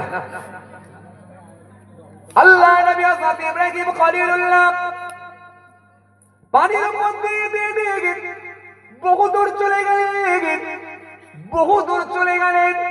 বহু দূর যাওয়ার পরে আল্লাহর খাস বান্দা, আল্লাহর মাহবুব বান্দা পানির উপরে দাঁড়িয়ে আছে।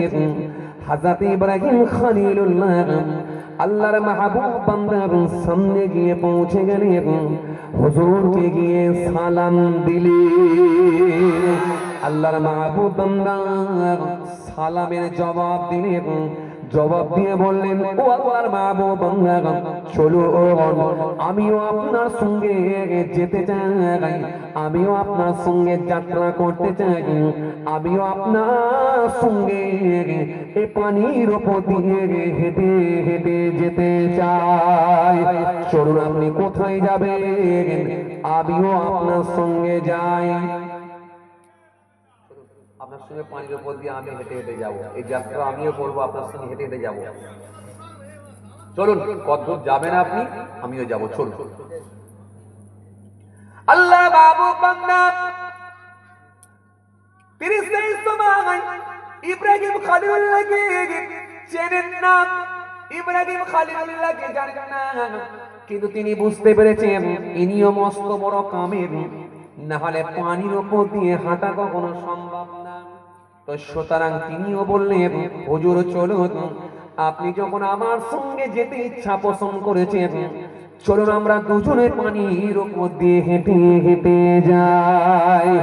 দুজনে হাঁটতে লাগলেন, হেঁটে হেঁটে হেঁটে গেলেন, আরো কিছু দূরে গেলেন, আরো কিছু দূরে গেলেন, আরো কিছু দূরে গেলেন। বেশ কিছু দূর যাওয়ার পরে, বেশ কিছু দূর যাওয়ার পরে দরিয়ার উপরে, সমুদ্রের উপরে আমার আল্লাহর কুদরতি ক্ষমতায় একটা মতির মেম্বার দেখতে পাওয়া গেল। মতির মেম্বারের সামনে গিয়ে দুজনাই নামাজ আদায় করে নিলে। দরিয়ার উপরে, পানির উপরে আল্লাহর মাহবুব বান্দা ইব্রাহিম খলিলুল্লাহ দরিয়ার উপরে, পানির উপরে নামাজ পড়তে লাগলেন। পানির উপর দিয়ে নামাজ পড়ছে। আল্লাহর কুদরতি ক্ষমতায় সব সম্ভব, অস্বীকারের কোনো জায়গা নেই। আপনি বড় পীর সাহেবের জীবনী পড়ে দেখেন, বড় পীর আব্দুল কাদের জিলানী তিনি পানির উপর দিয়ে হেঁটে হেঁটে গিয়েছিলেন। খাজা গরিবে নামাজের জীবনী পড়ে দেখেন, খাজা গরিবে নামাজ আঙুলের ইশারা দিয়ে পাথর ঝুলিয়ে দিয়েছেন আল্লাহর কুদরতি ক্ষমতায়। এই পাথর আজও ঝুলে আছে। খাজা গরিবে নামাজের জীবনী পড়ে দেখেন, জি আনা সাগরের পানিকে লোটার মধ্যে ভরে নিয়েছেন আল্লাহর কুদরতি ক্ষমতায়। ফুরফুরা শরীফের আবু বকর সিদ্দিক রাহমাতুল্লাহ আলাইহি হুজুর জীবনী পড়ে দেখেন, বসিরাট হুজুরের জীবনী পড়ে দেখেন, মাল্লাহুল মাওলা ফালাহুল কুল, যে বান্দা আল্লাহর হয়ে যায় কুল মাখলুকাত তার গোলাম হয়ে যায়। জোরে হবে না? আল্লাহ ওয়াদা আছে, ফাসকুরুনি আযকুরকুম, বান্দা আমাকে স্মরণ কর, ডাক, আমি আল্লাহ কথা দিচ্ছি তোকে স্মরণ করব, ডাকবো। হ্যাঁ, স্মরণ করেছেন তো বড় পীর সাহেব আব্দুল কাদের জিলানী। কেমন স্মরণ, আপনাকে অবাক করবে। কোন বড় পীর? যে বড় পীর ঘোষণা দিলেন, मैंने एक साल ना खाया ना पिया ना सोया, আমি 1 বছর খাই না, পান করি না, ঘুমাই না। জোরে বলবেন না? मैंने 40 साल ऐसा कि वजू से सुबह की नमाज पढ़ा, আমি 40 বছর এসার উজুতে ফজরের নামাজ পড়েছি। और 15 साल सारे रात एक पांव पर खड़ा होकर सुबह तक कुर्सी खत्म करता रहा। 15 বছর এক পায়ের উপরে দাঁড়িয়ে অপর পা তুলে নিয়ে, আবার এক পায়ের উপরে দাঁড়িয়ে অপর পা তুলে নিয়ে, এই রকম ভাবে আমি কোরআন শরীফ খতম করেছি। এটাই তো বড় পীর আব্দুল কাদের জিলানী। এত সহজ, মুর্দাকে পর্যন্ত জিন্দা করে দিতে পারছে আল্লাহর কুদরতি ক্ষমতায়। এটা সম্ভব। আল্লাহর ওলিদেরকে আল্লাহ এগুলো পাওয়ার দিয়ে থাকেন। মিরাকেল, অলৌকিক ক্ষমতা আল্লাহ দান করে থাকেন। আল্লাহর ওলিদের জন্য কারামত আছে, জি আল্লাহর ওলিদের কারামত গুলো হক। কথা কিছু বুঝে আসছে বাবা? ভাইরা আমার, বন্ধুরা আমার, সাথী মহব্বতের ভাইরা, খুব খেয়াল করেন, খুব ঠান্ডা বেরেনে বোঝার চেষ্টা করেন। ইব্রাহিম খলিলুল্লাহ তিনিও নামাজ আদায় করলেন, আল্লাহর মাহবুব বান্দা তিনিও নামাজ পড়ে নিলেন। 2 রাকাত করে নামাজ পড়লেন। 2 রাকাত করে নামাজ পড়ে আল্লাহর মাহবুব বান্দা বলে, হুজুর চলুন এখান থেকে এবার আমরা দুজনে বেরিয়ে যাই। এ তরুণিয়া নওজওয়ান জওয়াকেরা, হে আমার মুরব্বির রঘু, বাবা রাসূলকে দেখে কিতাবের মধ্যে পাওয়া যায় হযরত ইব্রাহিম খলিলুল্লাহ তিনিও পানির উপর দিয়ে হাঁটছেন। সঙ্গী ব্যক্তি আল্লাহর মাহবুব বান্দা তিনিও পানির উপর দিয়ে হাঁটছেন। আরো কিছু দূর গেলেন, আরো কিছু দূর গেলেন, আরো কিছু দূর গেলেন, আস্তে আস্তে কিনারায় গিয়ে পৌঁছালেন। সমুদ্রের পথ ছেড়ে দিয়ে, সমুদ্রের পথ ছেড়ে দিয়ে আস্তে আস্তে জমিনের উপর দিয়ে হাঁটা শুরু করলেন। আরো যদি বলেন, বেশ কিছু দূর যাওয়ার পরে আল্লাহ মাহবুব বান্দা হুজুর হেঁটে হেঁটে যায়। হযরত ইব্রাহিম খলিলুল্লাহ তিনিও হেঁটে হেঁটে গেলেন। বেশ কিছু দূর যাওয়ার পরে দেখতে পাওয়া গেল সোজা গিয়ে বাইতুল মুকাদ্দাসে গিয়ে পৌঁছালেন। বাইতুল মুকাদ্দাসে গিয়ে আল্লাহর মাহবুব বান্দা একটু পানির জন্য তলাশ করতে লাগলেন। ওযু করব, ওযু, কিন্তু ওযু করব কোথায়? পানি নাই। বাইতুল মুকাদ্দাসের সামনে গিয়ে মসজিদের একটা ধারেতে গিয়ে কোণেতে গিয়ে একবার খালি নিজের হাতখানা দিয়ে স্পর্শ করলেন, চাপড়ালেন। চাপড়ানোর সাথে সাথে ওই জায়গা থেকে আল্লাহর কুদরতি ক্ষমতা গিয়ে পানি ঝর্ণার ন্যায় বার হতে লাগলো। ওই পানিতে ওযু করে নিলেন। আল্লাহর মাহবুব বান্দা ওযু করলেন। ইব্রাহিম খলিলুল্লাহ তিনি ওযু করে নিলেন। এখনো আমরা নামাজ পড়লে, সালাত আদায় করলে ওযু করতে হয়। কথা ঠিক কি না বলে বলেন? হ্যাঁ, ওযু করতে হয়। ওযুর ফরজ কটা জানা আছে তো আপনাদের? ওযুর ফরজ কটা? কটা কটা কটা? এ ভাই বলছে 4টে, আপনারা বলেন কটা? হ্যাঁ হ্যাঁ, এই ভাই বলছে 5টা, আপনারা বলেন কটা?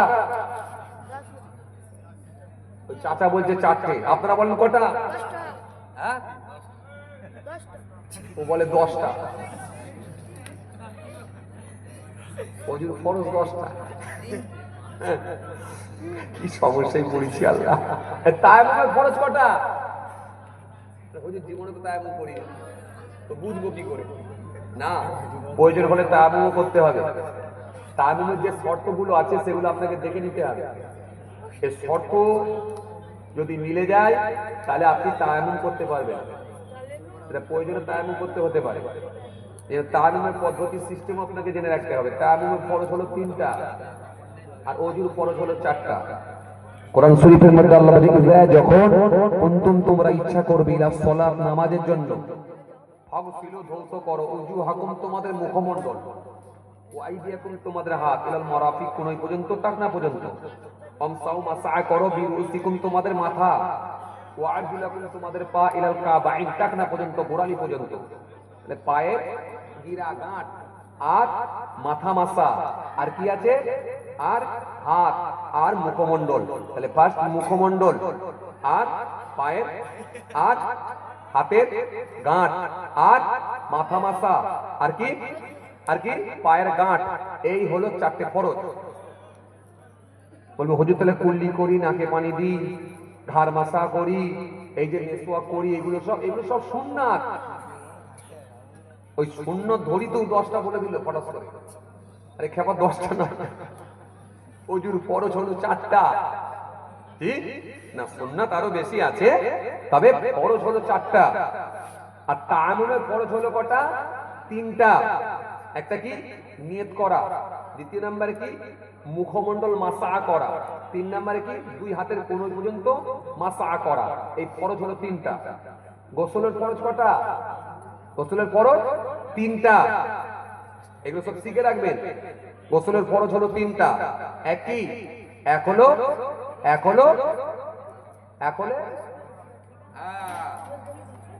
কুল্লি, গারগারার সহিত কুল্লি করা। 2 নম্বরে কি নাকের নরম অংশ পর্যন্ত পানি পৌঁছানো। আর 3 নম্বরে সারা শরীরে পানি পৌঁছানো। এই ফরজ না জানা থাকলে সারা জীবন নাপাক থাকবেন।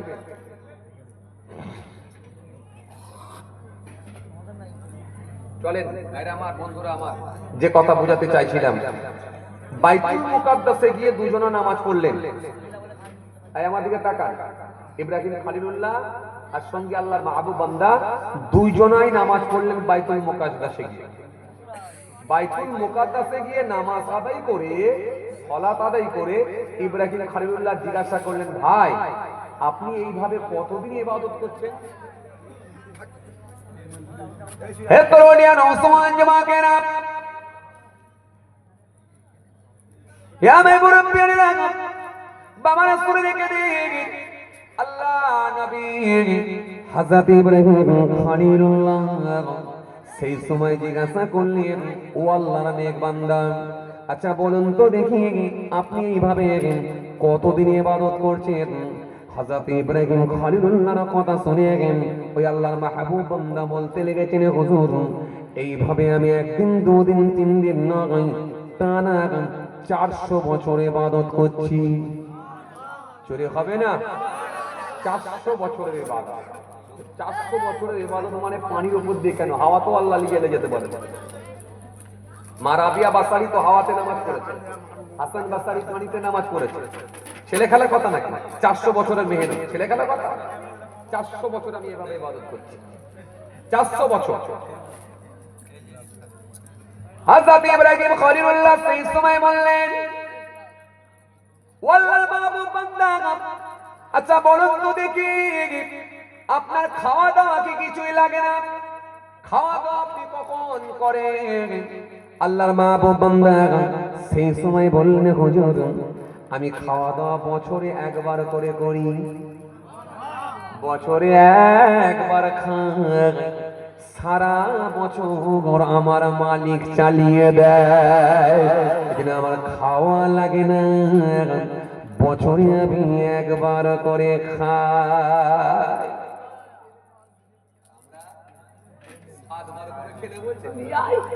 এই দেখেন না, খালি পাঁপড়, খালি কগামলা খেলেন, চিন্তা করেন। আবার নিয়ে এসছে পাঁপড়। কি করবে? যেসব গ্যাসের রুগী করে দেবে নাকি? পাঁপড় কাজ তো কেন? হ্যাঁ, আবার নিয়ে এসছে বাবাজি। এই কচি, এই পাঁপড়টা দিয়ে বন্ধ কর দাও বাবা, আর নিয়ে শুনি। তৈরি করতে বন্ধ করো, ওরা বিরিয়ানি খাবে পরে। খালি পাঁপড়ই দিয়ে যেত সন্ধ্যে থেকে, আর দিও কিন্তু আর নেই, পুরো শেষ করে দিল। আর টিমও দেখেছেন কেমন টিম তৈরি করেছে, দেখেছেন একদম ভাগনা দিয়ে বেরিয়ে যাচ্ছে, পুরো ফটো নিয়ে গামলা নিয়ে বেরিয়ে যাচ্ছে, কথা বলছে। ও ছেলে কারোর দিকে তাকায় হলে ও কিন্তু বুঝিয়ে নেয়, এই তাকান আমার দিকে, খেয়াল করেন বাপ।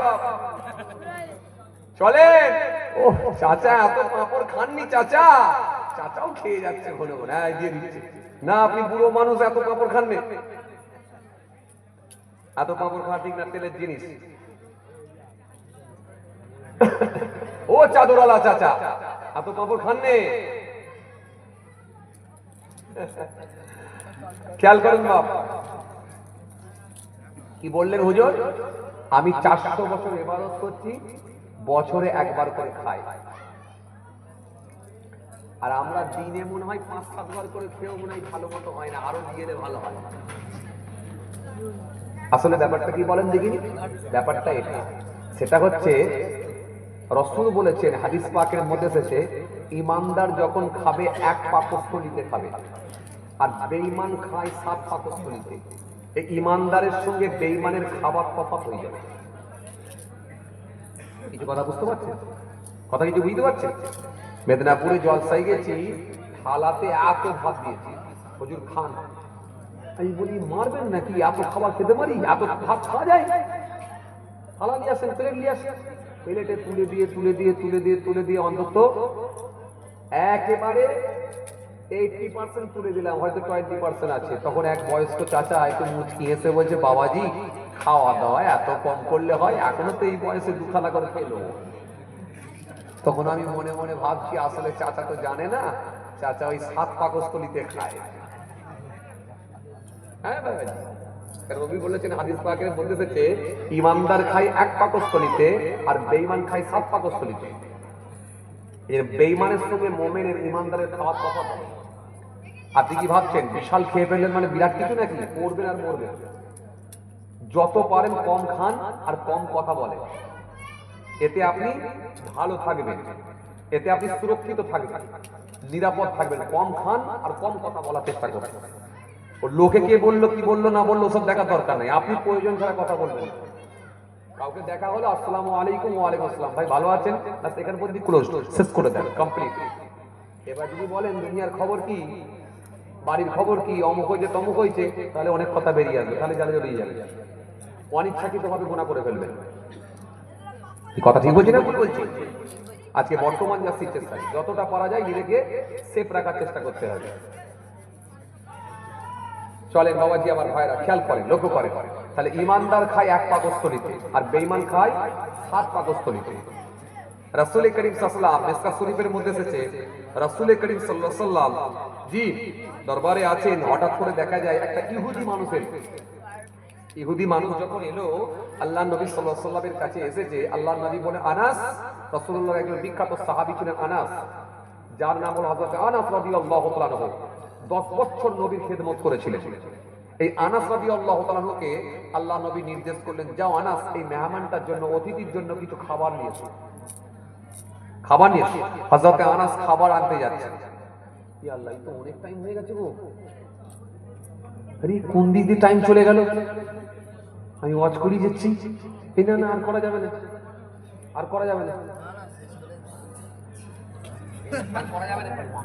আর ইব্রাহিম খলিলুল্লাহ হুজুরের কথা যেটা বলছিলাম, আর বলা যাবে না, এই পর্যন্তই থাক। এই বলতে দেরি হয়ে যাবে ভাই, না না আর বলা যাবে না, পয়সা দিতে হবে যে, তাই না? আবার অন্য সময় হবে, থাক। তারপরে বাকি অংশটা কি হলো, আল্লাহ যদি ফের কোনদিন বলা, ইনশাল্লাহ বলবো, থাক ছেড়ে দেন। তো আর মোমেনের খাওয়া আর বেঈমানের খাওয়ার কত তফাৎ, সেটা পরে ইনশাল্লাহ কোনোদিন বলবো। এতটুকু আপনাদেরকে বলে যাই, যখন খানা খাবেন, যখন খাবার খাবেন, যতটা পরিমাণ খাবার খেতে পারবেন ততটা পরিমাণই নেবেন। আর খানার প্রথম অংশ থেকে খাবেন, ডান দিক থেকে শুরু করবেন, আল্লাহর নাম নিয়ে শুরু করবেন, কমপক্ষে বিসমিল্লাহির রহমানির রহিম বলে খাবেন। খাওয়া হয়ে যাবে, খাওয়া হয়ে যাওয়ার পরে চেটে খাবেন, চেটে খাবেন। বিজ্ঞান এটাকে নিয়ে গবেষণা করলো, গবেষণা করে বলল যে মুহাম্মদ সাল্লাল্লাহু আলাইহি ওয়াসাল্লাম চেটে খাওয়ার নির্দেশ দিল কেন? নিশ্চয়ই এর মধ্যে কোনো উপকারিতা আছে। এটাকে নিয়ে গবেষণা করে করে করে করে ফাইনাল তত্ত্ব বিজ্ঞান দিচ্ছে, বলছে না গো, চেটে খাও চেটে খাও চেটে খাও। কেন? চেটে খেলে তার উপকারিতা আছে। কেন?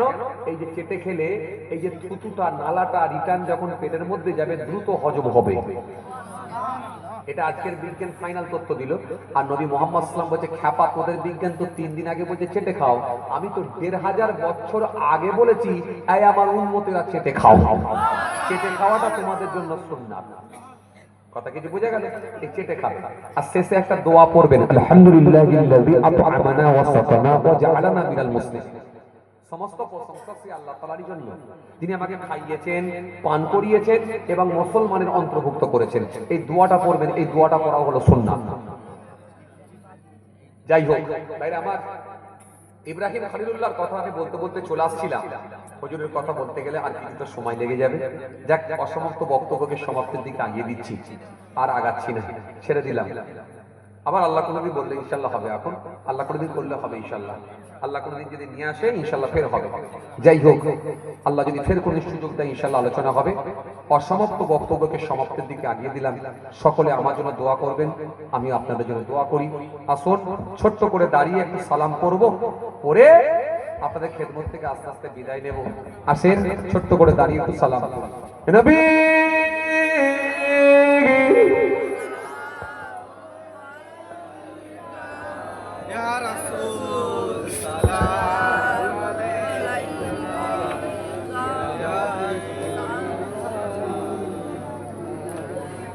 সাল্লাল্লাহু আলাইহি। আজ ঈদে মুবারক, আজ রোজে মুসররত, আজ ওয়াক্তে বিলাদত,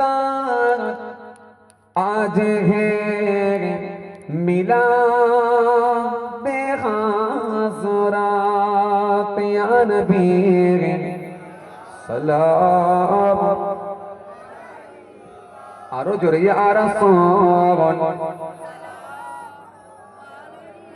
या हबीब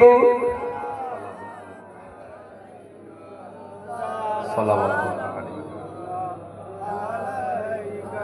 या नबी सलाम लो या रसूल सलाम लो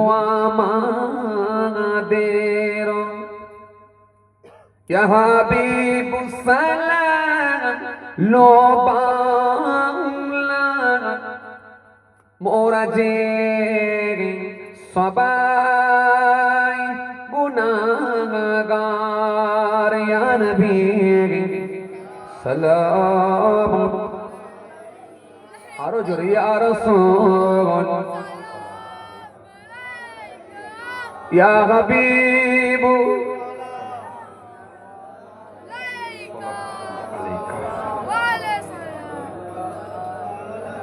मीमू से मदीने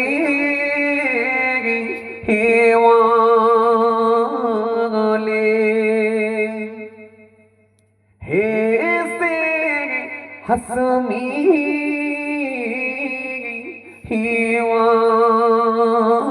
वाले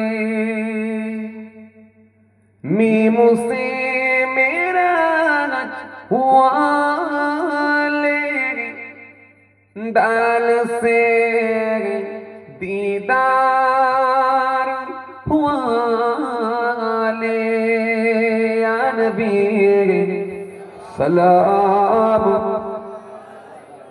आरो जोरे या रसूल आरो जोरे या हबीब সাল্লাল্লাহু আলাইকা। সকলে বসেন।